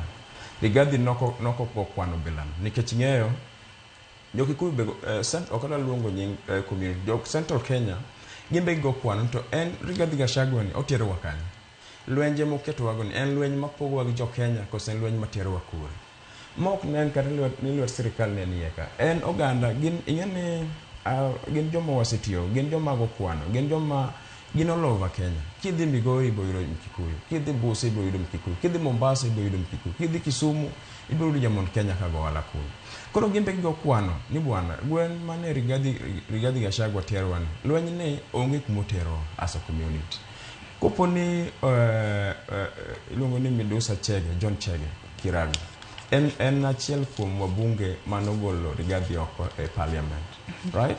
Ting'eni gin joma winjo ground nikech king'iyo gik mane Rigathi chungo ne gima kwedo oganda. Ing'eni kineno oganda jatelo makwedo oganda ne kuom oganda mamoko. Onge oganda achiel manyalo loso sirikal. Oganda nyaka riwre kok loso sirikal. King'iyo kata William Samoei Ruto nodhi mwalo Kisumu, notere Kisumu. Inoga gima timore kondele, pok nobedo kamacha before. Ng'ise ni piny sane wang'iyo mbele. To Rigathi duoko Kikuyu chien. Mane mawang'o injo Kikuyu ka? Oduoko Kikuyu chien e yo machalo na nikech adira kwang'iyo kata motelo ne manitiere nyasi moro bane Rigathi Gachagua ne nitiere kachiel kod jatend piny kachiel kod jalup ne gi jotelo mamoko. Ne waneno ka norwak Rigathi Gachagua e yo makare. Ang'o momiyo manyoro ni ema koro tulo no muoch. Ing'eni siasa en gima change, Joyce. Siasa change on a daily basis. Siasa migo last week kata migo nyoro kichego kiny. And in politics, ka your next move ng'ato nyalo predict, mano you are failing. To kata inki bedo kaka wabedo kodi ka. Ere kuma Rigathi Gachagua tere Kikuyu community? Nowhere. En mission mar ni mondo oket Kikuyu captive, oket agulu moro mo obagengo. Nikech kata sani, Rigathi ok nyal dhi en elective position. Nyaka higa par rum. Tiende ni kokawo Kikuyu, ogolo Kikuyu, to mana kodhi, for instance, oteri kuom Kalonzo Musyoka. Jogo dhi tiyo mana kode, to ka siasa no rumo to jogo chak drope. Koro Kikuyu kabego kwano. Ni wan kaka oganda, mwandu mwasayudo nikech wabedo very closely government. Ng'ani tero wakure. Mani wa Kikuyu sani muchiew. Central Kenya. Rigathi is no more political. Wawinja ne Wycliffe Nyafonga jalo nyeweche mag telo karwa ketu wako kinyi makaudi siwijo kako kindo ujuka loso. Ango makelo liet mar siasa makoro wanene pachoka makoro mane enjalup jatend piny Kenya yure iko gidhi kuyo gi familia to koro waneno ka tulo makamagi osemo nyalo bedo ni ground emo lokore kaka okindo ujuka wacho kusango matimore. Kamano kendo Joyce asas neno kaka siasa ma Central timore kaka no timore kendo chien kaka Rigathi no the music competition nitiere a school of thought joma paro ne jalup ker no yudo gimiluongo ni sympathy support nitie joma no chwanye sama no dhi ogole kana ogolo bedo deputy president to kako juka wacho ta apogora matin ni chalo gima Rigathi ogen popularity mo matin nitiere kuma yudo bangole angowa bangole telo magi moko nyali nae nikech mondo mi yud kaka ne jo oganda no dhi ugo koko kano dhi party mar music moro mane no duogo mae mano kuwecha wacho ni Ruto must go gi chorus mano wache go cha ne en wach mapek sana koro ok wanyalo riambo Kikuyu kata jo oganda ma Central ok gin bwo Ker William Samoei Ruto kaka ne gintie choncha mar ariyo joluo wacho ni kwane mudho wala ot sama handshake kata luongo ni broad based government no dhi odonjo ma jakom prime minister Raila Odinga no kelo ji mane kedo kwe Kenyatta ni nitiere msuko moko ne nitiere kuonde machalo Central Kenya nikech ne neno ni jogi no kogo no kura to kelo gi nango mane nature mar siasa ma Kenya ka gima dhi mbele sani en ni ya nitiere oganda moro maparo ni mheshimiwa machon jalup ker machon Rigathi Gachagua ok dwa loso campaign ni eno manyo kuma ji gudure to go yango okawo advantage kano dhi sherehe manotimore man be nokete habari mang'eny chien ka mano koko wuok Rigathi Ruto must go cha noko luonge kendo wachore maber gi cha noloso gi miluongo ni pro government joma no johera mag sirkal ema noloso gi makamacha koro no dhi obiro nikech pod en sympathy mar riembe angowa mar riembe tich sani kano los liel na ok obedo invited message wachore no ken jok mano luongi dakika matin odhi ochopo gima wachore sani ni kodwaro campaign kodwaro kumowuoye to los political campaign ne owe get crash gi giji mane message manika kodwaro campaign to ka ogwile dhi ka DCIO to gis DCIO na dhi bedo gi campaign Murang'a Stadium mondo los campaign to luongi to wuoye ng'amo tamo to nade ng'amo tamore onge timbe mene no timoni koro chwako siasa ma Kenya ka gima no timore ni munu ok Kenya wacho ni serikal emo lose macho chalo siasa ma internal ma Central nikech nitiere jok mane paro ni Rigathi no ken ng'ama ber ndalo mane deputy koro no gole mondo ni yudo ka bunge mang'eny Central no gochone mondo mi owuoge komar jalup ker koro samo dwoko ni to nitiere competitors mag Central ok mag serikal mano ne kwa wene ng'ane nafas mang'eny to ng'ane nyalo chwanyowa to wabunge gi ok nyal dhi e siasa nikech gin gitiyo gi ker masane William Ruto no wacho niya wawe uru siasa matin mondo watin oganda koro ing'eni le ng'itiyo oganda luo to ng'ato to go siasa kiweyo go siasa to lowi gi maili to ng'ato nyalo bedo ni penjore nang'o momiyo jaod bura mar Limuru mano John Kiragu no dagi mar mondo mi kik obeda kom mano ketne mano dayas wanyalo wacho kata ni hema kama ne oketne mar mondo mi obedi to bang'e ema waneno ka tulo muoch kanyo matent makamano bende ni dwa golo mano koro iluongo ni rumas mano koro think ni paro nade nitiere jopiny mano wacho ni okodwa bedo kanyo kendo obedo makumo pogore nyalo bedo ni nong'e ni tulo makamano dhi muoch kosango siasa ma Kenya karach ma ibedo gi ng'ato ka koro bedo gi osiepane ka to sago wa picha ni dong ne ka no host ng'ane constituency ne koro ing'e ni dwaro gimiluongo ni public image koro public image ni ya sama na dhiri Gachagua to ne ka no ka winjra kode makata tet bada bedo pogore kode mondo message bado ke state house kata biro Nairobi ka ok ni no ki host in your constituency in ne dhi eliko tayabo timore nade ebo bido granted there is a possibility be ni Kiragu ne nigi intelligence dingo kamano timo nade de timo koro en gima ok draw a line ni waparo ni Kiragu no ng'e ni koko nitie koro no dhi obedo tet machielo wanyalo wacho ni maybe no ng'eyo but maybe kaluwore gi siasa ma Kenya kamondo los image mari kata an emesa ne na dhi ne kaka no ka wajoluo wasabedo siasa wa ok tedra nyaga oganda ma central mano gima is public knowledge koro kana dhi leadership na moro central ta ng'eyo ni ko nena ka dhi chungi nga ka dhi bedo bat jalup ker machon Rigathi Gachagua tinde waje kare Wycliffe Nyafoka cha jango kare macha no sakalo ja central koro ichuri gi piny tibedo kode matin mondo ka wacho wuo ka picho ogo tok ni kode machiegni koro gin weche ma is very complicated siasa ma Kenya ka dimension no to mai be kaka William Ruto no timbe kaka somo siasa no chaka wuok tung muswogi sirkand William Ruto uwi sirkand Uhuru Kenyatta kano ikore mondo bedango mondo bed ker lakini kodi ngene Rigathi Gachagua to no sa thicho oko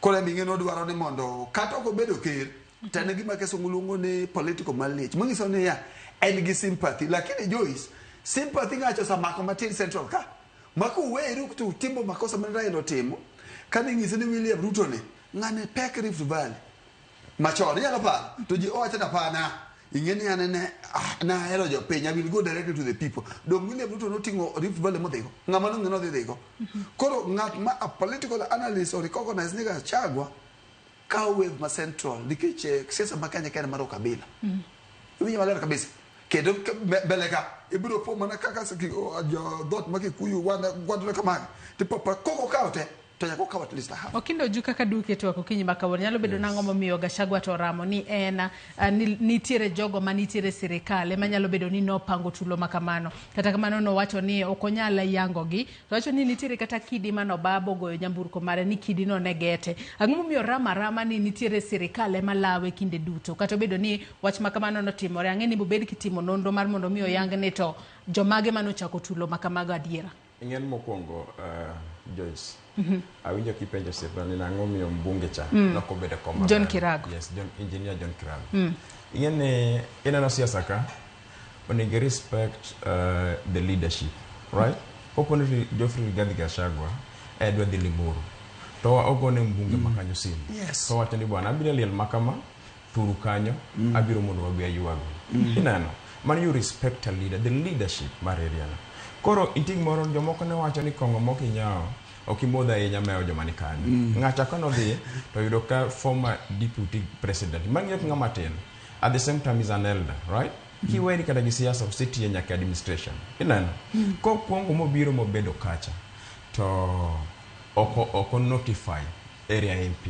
right bungu knya bedo mbele kocha nani manga mocha kabisa kora na wena kongino abiri china ijope right no jopin dingen jo Maria kabisa inano I've worked with these people from Central Kenya gijo Maria gigo kwano sani jigo kwano wano ganda wa gekalubu wago kwano ingento lueny mari Rigathi tero wani Geoffrey Rigathi Gachagua tero wani lueny ni otero wakanyi right at the same time inano ngat mosebedo a leader mbunge itejo mang'eny kabisa mo depend kuom right ite joma ng'eny kabisa masa moro semiyo tije ingene ngat mano keti royal kai Ramogi TV ka Joyce ngano no change lives o kata marikend lives makidwa goyo ngama no kendo Joyce ka people will hate you mani gima timo real leadership koro kopo ni Rigathi ochayo mbunge makacha jopiny mar mbunge motelo negi nyalo goye mar ariyo ineno ko embrace mbunge machon mano ywe right ineno ka mbunge mano yier gi jopiny otemo duoko othino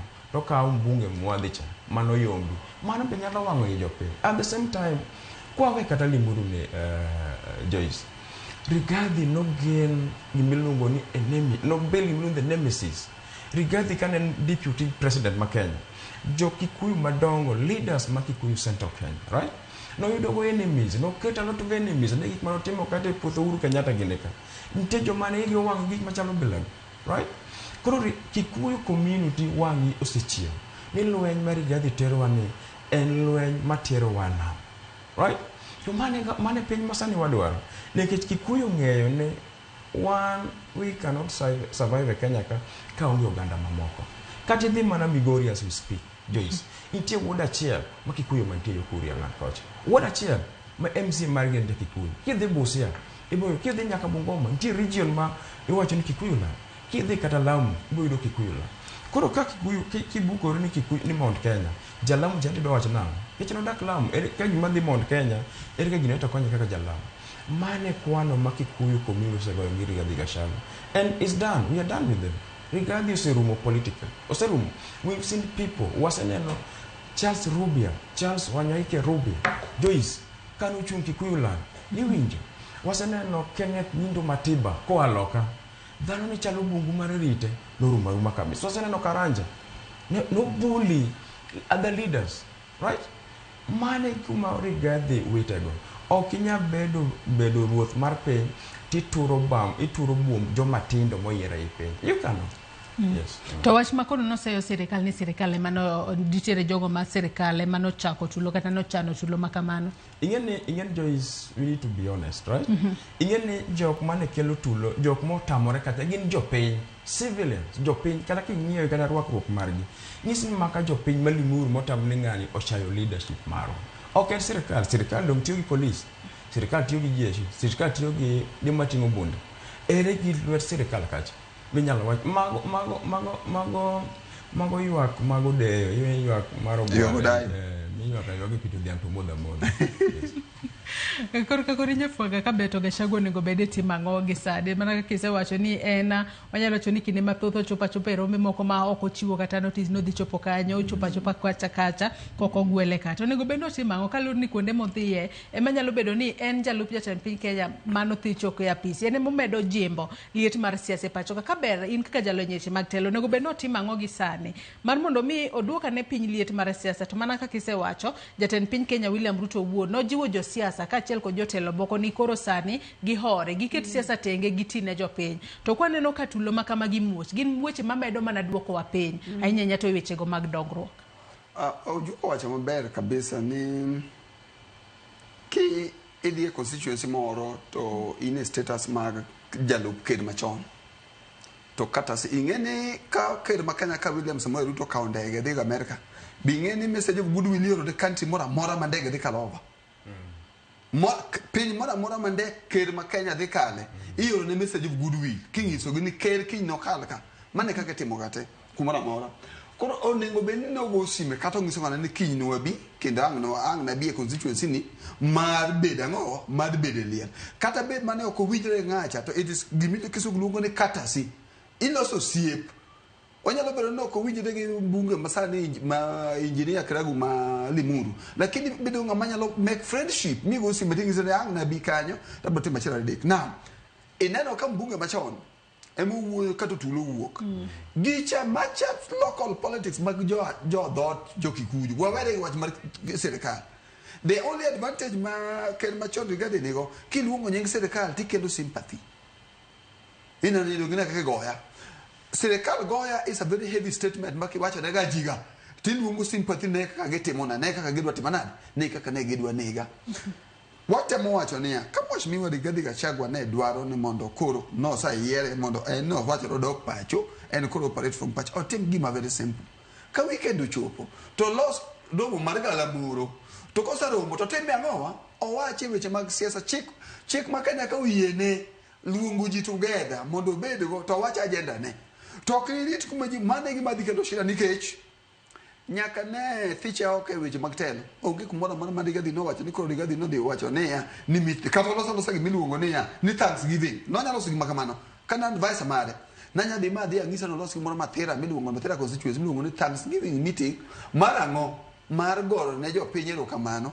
ting'eni Mathira cha be nosawuogi mobuge cha tung mosuo ma ok winjre nikech no kono Mathira ne constituency mbunge cha mnawacho publicly ni Rigathi no ngise ne mondo owere ga ng'owa owere gi sirikal masani mondo gilos chama koro en ng'at ma onge gima kisongo luongo ni people skills en loso osiep people skills en gima kata ino ka dwari to anyalo goni sime wenyalo engage at a level to en ng'ama ke gimiluongo ni ma siasa to ma personal na winjo ko wacho ndalo moko chien ka ni en kana ndio nutie ken Limuru gi Kikuyu la en poko tiyo kaka Mega Mombasa Nyanza Rift en poko bedo gi that intercultural experience koro gi chande relationship gi ji Kenya lo kata ndalo mne bedo speeches machalo kaka Karolo Mundi gi no wacho gima ji mang'eny nowacho personality mar Rigathi. Mheshimiwa Rigathi Gachagua dwa kelo political temperature Kenya kamalo ne ang'o mondo bed go advantage 2027. To kaka Ojuko zawacho shida mengo nikech ok odwa chung very soon, odwa no galvanize ji kata kel ji around mondo bed kingmaker. Kingmaker nani dhi chwanye gi wabunge ma Central nikech do bed no hero wabunge ma Central osiepene. Koro kana loso kingmaker tan kaka Kiragu Malimura ngeni maisa kingmaker lakini en osiep na mangiso ni ko bedo leader ma Central to adok bedo mbugo to ma en kingmaker to wabunge ta ma Central owuogo tu musunango nikech to go ni impeachment. My momio the political calculation man Mheshimiwa Gachagua rach. But kaka sawa checha kian to nitiere chilari adek sympathy mowuogo Central ka owuogo lweta nono nitiere chilari adek jok ma dekode koro nikech wane siasa jog be nyaka ngi critically kato abia jodhot ma Kikuyu be gin jok moko ma kata gin strategic to gin jok moko ket goda kuone siasa ka koro nyalo wacho ni kero ng'eyo to wambe kaka wajulu wang'eyo to ng'ata ng'eyo nikech chik ma Kenya kane wacho ni ng'ama ne gigode kura for the first time apart from Kabende ne ni gima luongo ni William Samoei Ruto to no gode kura continuously Paul Raila ni the other side magi moso so mwane to kuna gode ni kuro ne gin enthusiastic magi yero William Samoei Ruto ni mesachwa ma wacho ni kapo ni Raila ne bede outside politics ani kaka Raila no sabede wech mar broad based government ni to Gachagua wacho Raila gino yere politics may shift siasa nyalo change koro wabede gi 50-50 Kenya ka jogi wabede gi 50-50 mondo wang'iyane to from here where do we head to ere kaka William Samoei Ruto digo kura siasa makanye siasa ma Central to kiwacho ni gik matimore gi onyalo yudo sympathy matin ni nyalo wuok kuom jomage kaluni nyaka sani akekwa nyalo wacho ni kalure kod gigo manotimore sebedo kuwacho ni jopiny emano jokode momiyo ne gichako tulo makama bendo nyalo yudo sympathy adiera to bendo nyalo yudo mbi makamano botero kanye kalure ni nyaka sani thuolo mar higni 10 mabiro ko nyal laro kom mora mar tele pacho ka eneno Joyce siasa ma Central ni siasa ma complicated kiwinjo kaka Gachagua ne wacho ni hapa Murima siasa yake ni siasa mbaya onge mo wacho kado beno mono rat ngacha ngama ngungu mondo mi rais as a politician mi be deputy president kate fo ni tiere knowledge matin ma ino ngacha ki buku risani ni Joyce ni wawache na mogika sani ni koro Rigathi unge sympathy Central completely ni nyaka ne for example nyaka ne riembe ni William Samoei Ruto pot ne the number of votes manene go 2022 e ma pod en go ni onge jo manyalo ma e paro Central a significant population ma paro ni Ruto oriembo Gachagua ma feel marach mana waneno mudho wala eot the constituency might not be big nyalo bedo gima koro enthusiastic maduong kabisa lakini big ineno ng'ama iluongo ni mbunge makihero ni dijoro dogena no kasa mana ji die siasa nikech en ng'ama very strategic ji penyo to kare ndiri kanye odhi mo umo buombe mo ling siasa ma Central Kenya ni as long as moluor Raila Amolo Odinga odonjo gimoro gino ok ber to iwacho ni Raila Amolo Odinga ing'eni nitiere constituency ma Central Kenya ka ma wacho ni Raila mano bedo gi William Samoei Ruto moriembo Gachagua nikech maka ok joma analytical me studio kendo wuoyo kodi maka jo mede ga die pap ti wak ne giso jogo riema mondo me yud a constituency maduong' wacho Ruto must go. It is a critical issue nitiere shida man piny kata cha koro ok onyal bedo president to nyalo bedo gima kisungu luongo ni a kingmaker ni ya of a political party kosa from political party to yiero ngacha koro kedwa bedo president kaka Wycliffe Onyama Nyafuanga to nyaka ne ushit kode poko bedo kingmaker en kingmaker makati yie kati dagi koro mane me kisungu luongo charismatic leadership en ka stable ok nyose piny en obedo organically koro Gachagua test the ground koro gima de konyo jopiny en ne wabunge ma Central ka giwuok tu mosuo mondo perspective onere ni Gachagua ok gore gi sirikal Gachagua gore gi Kiragu mondo koro pesa riwre gi mokwal to Gachagua bonge maler ni ka wacho wuok ni gidawo ki Central to kodi bedo gi sympathy mane momiyo statement mora mane social media gi supporters ne from nyoro en ni timenadi ni goye gi sirikal inno ko gidwa spin this politics at the end of it tidhi yudo ka koro gi joma bedo odwaro bedo gi benefit lakini aparo ni sirkal gi joma advisor mage onge maler ni nitie sympathizers mokawo dhigo. Okino juki pa nang'o minyalo tim mar mondo mi waduoka ne piny liet mar siasa masani waneno ka nitiere pacho kae. Gik ma kamagi ok gik ma ber ka timore pacho kae nya to gi sane to ang'e ni piny Kenya wan piny montiere kod demokrasia kila ng'ato nitiere kod ratiro mar dhi kumoro amora kendo sa asaya. Liet mag siasa ma kamagi wang'e ni kinde mang'eny giduoko piny weche mag dongruok. Ere kaka wanyalo duoko gi piny gi sani mondo higni 2 modong' mano kapok wachopo 2027 jopiny e kor gwenge mopogore opogore onena ne lokruok yor dongruok. Aungo wachino kabisa tukech ing'eni japiny mago kurani eto kiani deputy kata gima timno kia en dwaro pi maler odwaro yath osiptal odwaro nyathi dhi sikul odwaro ndara kopira alotne opudho alotne to nyalo uso right mane the kind of environment ma japiny mago kura dwaro but Joyce an ok ane siasa malietni ok anene nikech en siasa mar Rigathi Gachagua i community man in fact ok en entire central Kenya kidhi kaka Meru community people are busy being very peaceful. People are busy to celebrate, right? Kidi kata Embu, somebody can. People are busy in mana section moment. But King Yokata Rigathi Gachagua himself, right? You look at Rigathi Gachagua, jok most around the leaders, elected leaders most around Rigathi Gachagua. Gin toddlers. Kechipo you look at Senator Makiambucha. Engat mapoko bodo kate leadership. No jafuamo hikayo kaka income. Onge gimonga into leadership. King Wamshomba and issues Ker Masani, William Samoei Ruto. King Ketwar Guru. They lost elections, right? In job ma cannot guide Geoffrey Rigathi Gachagua. The problem with Rigathi Gachagua and gone en ngat mok puonji. No nyole ngat mok nen mabor. Inano. In politics, politics 101, Joyce. Gima permanent politics kano en mana interest Kenya. Oka to see. Rigathi nani capacity maru weyo kadegi leaders makori kocha no sande mombolre siasa marambola iwinjo tingene jopiny ma jo central Kenya no neno ni karengane no wuondore no go interest mara kana go interest mara to gimne no timore Rigathi Gachagua no Joyce en funzo timu luo leaders right mantiere serikali William Samoei Ruto machalo kaka Raymond Omolo Mbadi and the rest right samo ketikanyo angami timu ni Uganda ni nikech kopon Rigathi ne serve basic interest ma jopiny ka kende madoume kan icho gole komja jopiny do dhi kata ndara nino ka jilenga jitimu mana tijene ngisi ni Rigathi nok serve interest ma jopiny adwa mi example gi luo leaders moko nitie ng'at mona duda wono gango yugi ko gango nyaka sama wuyo kodi kanyo nyingo yugi wuo e piny luo nyaka sani ite olemo mano timo mang'eny ite mano timo ne luo ite ng'at mano jode sirkal ojode naka ka lori kama to tingo luo to kete ang'o kuonde mag polise apana pale gimo timore Rigathi Gachagua cha en funzo to ne luo leaders kata jok moyiere sirkal William Samoei Ruto ibro penji for instance kata kaka Raymond Omolo ibro penji Raymond Omolo the longest time is a serve as sirkal William Samoei Ruto mi wasko kadmari jopinji riek sana to ki wacha ni samona gero dlomoro ne dako mo samo jopinji ok biwinjo gini. And the same thing matter sani inyo Rigathi Gachagua. Rigathi kano donjo kacha mokwongo no gore gi jo big wigs. Chagore gi families madongo, right? Ni kaka no sando Uhuru Kenyatta gene.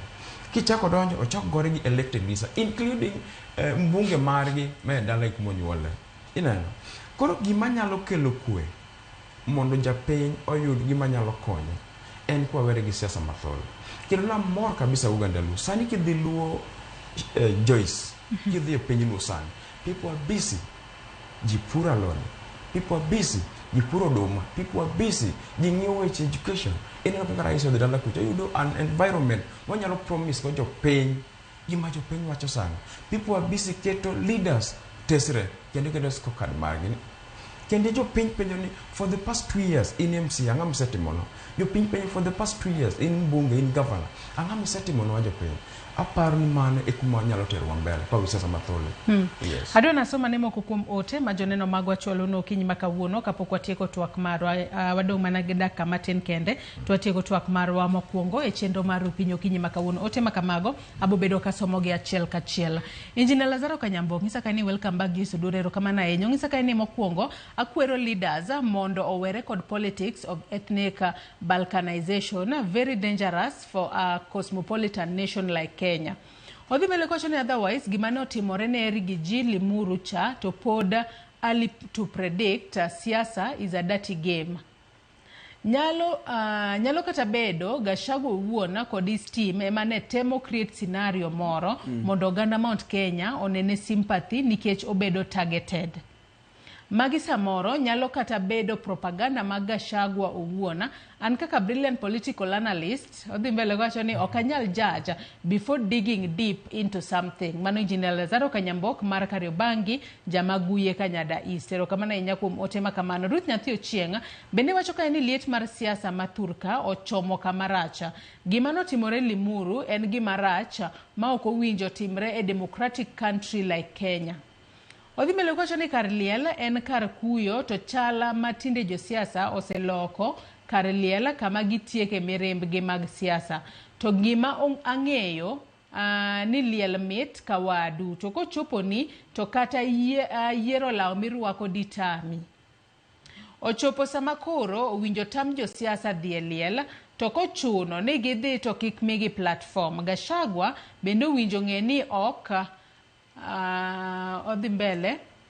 Aya, mago moko kuom ote ma joneno magwa chwalonwa odiochieng' makawuono kata okinyi makawuono kokale yore waduto te mag tudruok okinyi makawuono. Med mana chwalo gi Nyakwaramogi Ajwang', wabo medo somogi e kinde modhi mbele kod twak mar okinyi makawuono. Ote mar Ruth Nyathi Ochieng' no kanyalo mana tieke wacho ka ni Gachagua bende owinjo ng'e ni ok dware, ok owinjo dhi e public places kama sirikal dhiye. Ne waneno kodhi Embu ordination mar Bishop Kimani ma osebedo tabia ne to winjo we liel kochuno nyaka odhi to kik odhi chieng' ika bayo wach seche te bende owerego oluwo twak ka entiere umoja enako. Mago mana moko kuom ote ma joneno magwa chwalonwa kokale yore waduto te mag tudruok okinyi makawuono. Ng'ato wacho kanyo ni nyalo bedo ni Gachagua ne otemo keto gima kamano kata otemo nyayo tulo makamano onene sympathy nyafwanga kose gin mana paro mag joneno mago. Anene siasa ma Kenya ka rach sana. Politics is a dirty game. Governor wachon mana Nairobi Sonko no wacho kaka ne gikawo geche to gimiyo rangi ODM to gikawo lewni to gimiyo jo ODM to gidhi to gigoji gazet ndiko ne ODM goods. Koro gigi koro wane siasa ma Kenya koro ma siasa ma Kenya. Iwinjo ka koro dhini koro kaka mai ka kode onyalo mana timo who knows. Mi winjo ko wacho ni department mar DCI onego bedo tije nikech gima wayiere wate en ni siasa mochakore kama to siasa maber. Siasa ma kama siasa mar tulo to moloyo to ng'ato osiep na ne Horace ong'isa ni to family moro liel ber mana kaka winjo wache cha liel ber mana kawadu. To ke paro ni ne liel ni kudala u kata liel omaki to ng'ato biro to gima kama timore ok en gima ber. Koro waparo ni sirikal botimo investigation but pejo no ng'ama nigi ng'eyo ngi but kaluwore gi siasa mar Kenya otimo timbe gima tambe timo dong ne gitime sirikal gik mineno koro timore kata miwinjo wacho ni timore wach mar Budur Gachagua notimore kata ndalo mane farm mar Northlands ne givamia magi kwal rombe mabe oluonge nying jalup ker machon. Koro magi siasa magi ng'eyo koro samido sympathy to win koro ng'iyo long time goal ni to waket wasanita siasa ma Kenya ka eyo manan machalo nade. Atok nyaka sadi paro ni in korka kori kata bedo ni okindo juko oselero in korka kori paro nang'o monego bed ni timo mar mondo mi oduoka ne piny liet mar siasa mondo dongruok ochop ne jopiny nikech ok ber ka sani koka waneno ka josiasa odhi e liete kinde ka kinde koka gigoyo siasa kaya to magi gik ma seche moko nyayo kata tulo to ken kata Limuru kendo wasebedo kwaneno gi nyaka e gwenge moko. Ok nyalo duoko piny nikech ing'e chiko yie ne ji romo. Koro mema waluongo kisungu ni morality cannot be legislated. And upon an kaka leader, mondo ne sane sa tich. Mondo dia tino ganda. Emo mine no ka tich IBC ne mondo ele misha jo puonji ji mondo yiere ng'at moro malwiela. Ing'e ka ji yiro to yiero president kawuono. to Kenya they meet the people mabe ingat chiko yena kiny gokinyi oyiero president to Kenya they meet the people mabe okay chiko yena the issue ne gini oyi ma de team ni tamuji en mo ne ko sika kingi media mora tena nok ikwayo leaders wakwayo ni mondo sani kiku raise the political temperature udogu tina ngowa utine oganda there is nothing minyalo timo kata wakili bugi sika nikole nyalo tim mar koro tabore ni kora kwe ni koro wan buga nen opondo kaluma ne kaluma di timno maendeleo kikibikani to samora mwana wetu maendeleo dingeni wana siasa bedo mixed up and then shida man Kenya ka en ni Joyce en ni kibedo Nairobi ka nitio ne jopiny gero yo nitie kat muma state page ground osike sika gi jopiny jo Kenya ka ogin jok moko maria ke siasa hinya mibiro wacho ni no wacho ni na gero ido kaka mana ni kode gwek miye chumbi mar miacha ni koro berne molo ya ni mana gero yo koro yudo ka in Nairobi ka to siasa bedo na dhigo ka jopiny koro the issue man lowering political temperature and kwayo asking political leaders ni Mheshimiwa Gachagua fine chiku yie ni koro in we cannot assume ni koro no wache studio ka ne Gachagua ken siasa Nikoro ken sani oken ogine ne oken deputy and kwayo ni please wabede joma nyalo kawo time mondo watine jopiny it is kwayo kamano but the only gimi nyalo timo nikech ng'eni jopiny mineno wan go in gi an monengo bene ka ji odhi yiero ta identify ni an adwaro leader mok go koko kora yiero Ojuka to ka yier Joyce lakini kaluwore ni anyalo yiero wakili kata be mano go koko koro the problem ne gi piny adwa ng'isi gimoro ka tieko nitie topic mono wasomo kana wane mbalariany electoral democracy and political theory wacho niya democracy men no one tyranny no catered for two reasons. Number one, mondo japiny obed gi capacity to make the right decision. Number two, he must be willing to do so. Kajo Kenya majo Kenya gi ok wanyal make the right decision mwachiro ni wanu kura along ethnic line. Mana mwenjo kai wawacho ne atemo wacho ni central bedo gi sympathy. Because sandi kata wanjo luo kati bedo gi vision marach banade. To so long as he need the right political party. Ibrode, magete things monge. Koro the question moji pejero ni what is the right political party ma central. Koro mane makwayo morality obede siasa jomosa yer manyalo winjo wakata kata kuma na mora mundu teenager penjo duo political temperature. Wach ni mogik nyafwanga ka chako kodi kapok wadhiero joka ng'isa ni wadongi dakika 4 kende twatieko.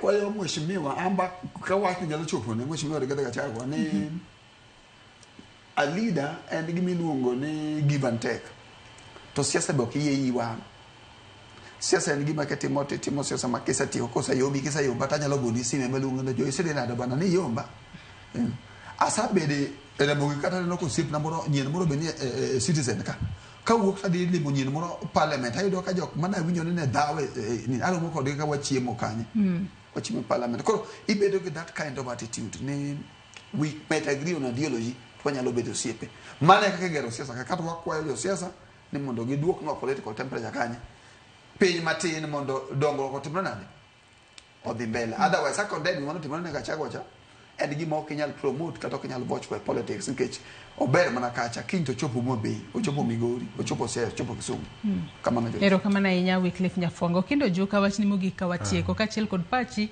ewi ote mane joneno magwa bendo chwala wach na mogik mokwongo iwuoyo ntere gima nyalo duoko temperature no piny ing'eni kidhi e dala maduong' Joyce dala chakore gi baba koro kopo ni rais mar ker ma Kenya montie sani kopo no goyo mana siasa mar development oko go siasa matole kanisa hapa na pale to leaders giburo kopi nikech ene baba ma overall plus political party leaders inano kopo no uketo thole uketo ngufu matek kabisa party politics to jomo yiere party no wigi will gi tich jopiny kata joma no yiero gi gik mako kopo no ng'ito biro duoko temperature no piny mar ariyo gima nyalo kono oganda luo jothuru oganda luo wan kik wadonje lwenj Rigathi Gachagua gi William Samoei Ruto wan wang'i gima wadwaro e sirikal ma sirikal nyalo konyowa then waket wabunge waket MCAs waket senators waket governors mano yier gi jopiny mondo tine jopiny To piny madongoro en piny ma siasa thinie. Region madongore en region ma siasa ne piny kabisa. Akwa ino ganda luo mogik manyalo nyisogi ni wadhi uru puodho to lam Nyasaye. Kwatimo kamano gima bro lokore. Ero kamana inyo Kinda Ojuka, janon weche mag siasa kachiel kod Wycliffe Nyafuanga, jalonye weche telo, kuom kawo thuolo mar okinyi ma kawuono bi watwako tudore kod liet mar siasa masani medore pacho. Kanyakwara Mugia Jwang' in benda goni ero kamana inya kuom bedo kodwa nyaka gisani mwachopo e giko mar twak marwa mokwongo e chenro mar piny okinyi ma kawuono. Wageno ni jo siasa biro bedo ka keto tenge weche mag siasa mar mondo mi gichiw thuolo ne jowetegi manitiere telo mondo otine jo Kenya e yo makare. Jo Kenya oyudane dongruok e gwenge mopogore opogore ma onge liet moramora mar siasa. Nyakwara Mugia Jwang' yena mar mondo mi akaw yoyo madundo gi sani chenro mabiro bang' mae en ang'e jothumbewa mikelo ni kod Solomon Aticho Kafaya. Kik idhi mabor.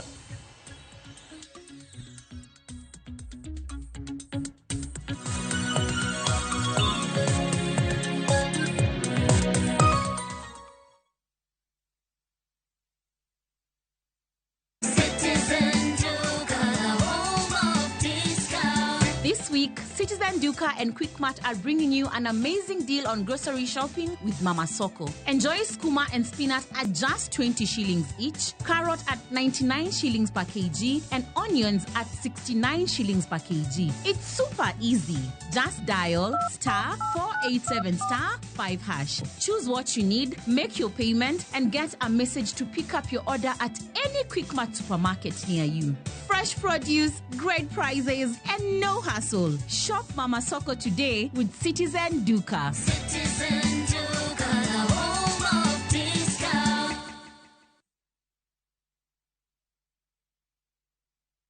Chakuoth materi kama ber lilo emanitie. Donji e piny ma jotijewa makonyo kastembe gi rwak makende ok ni mana kod lony to gikonyi e timo yiero makare mar chopo lek ma in godo e kitu itado midwaro. Winjane sigand kastembewa moseyie kod ber magiseyudo. Mabati is the best. Na bei iko sawa.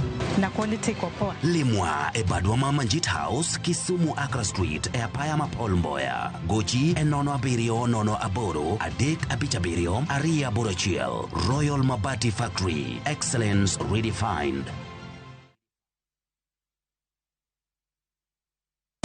Virtual games za Shabiki zina make millionaires daily. Cheza JetX on Shabiki.com, launch JetX yako and fly to the highest multiplier na umake millions in seconds.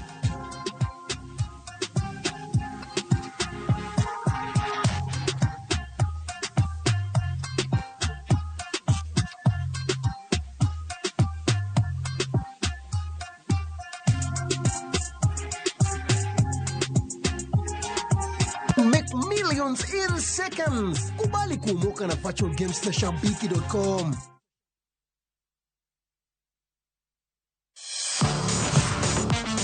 Ne thuolo mar yudo weche tuke duto nyaka mopondo. Mbaka makende mag jotugo kendo mag jomolony weche tuke. Can you believe it?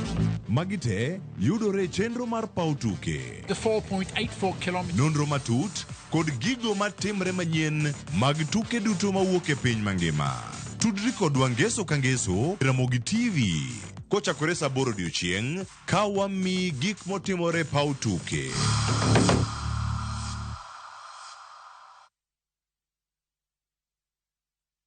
Akiinua hakuna atakayeshusha, akibariki hakuna atakayelaani, akikubali hakuna atakayeka. Kupata wimbo huu kama sikiza tune yako, bonyeza *811*4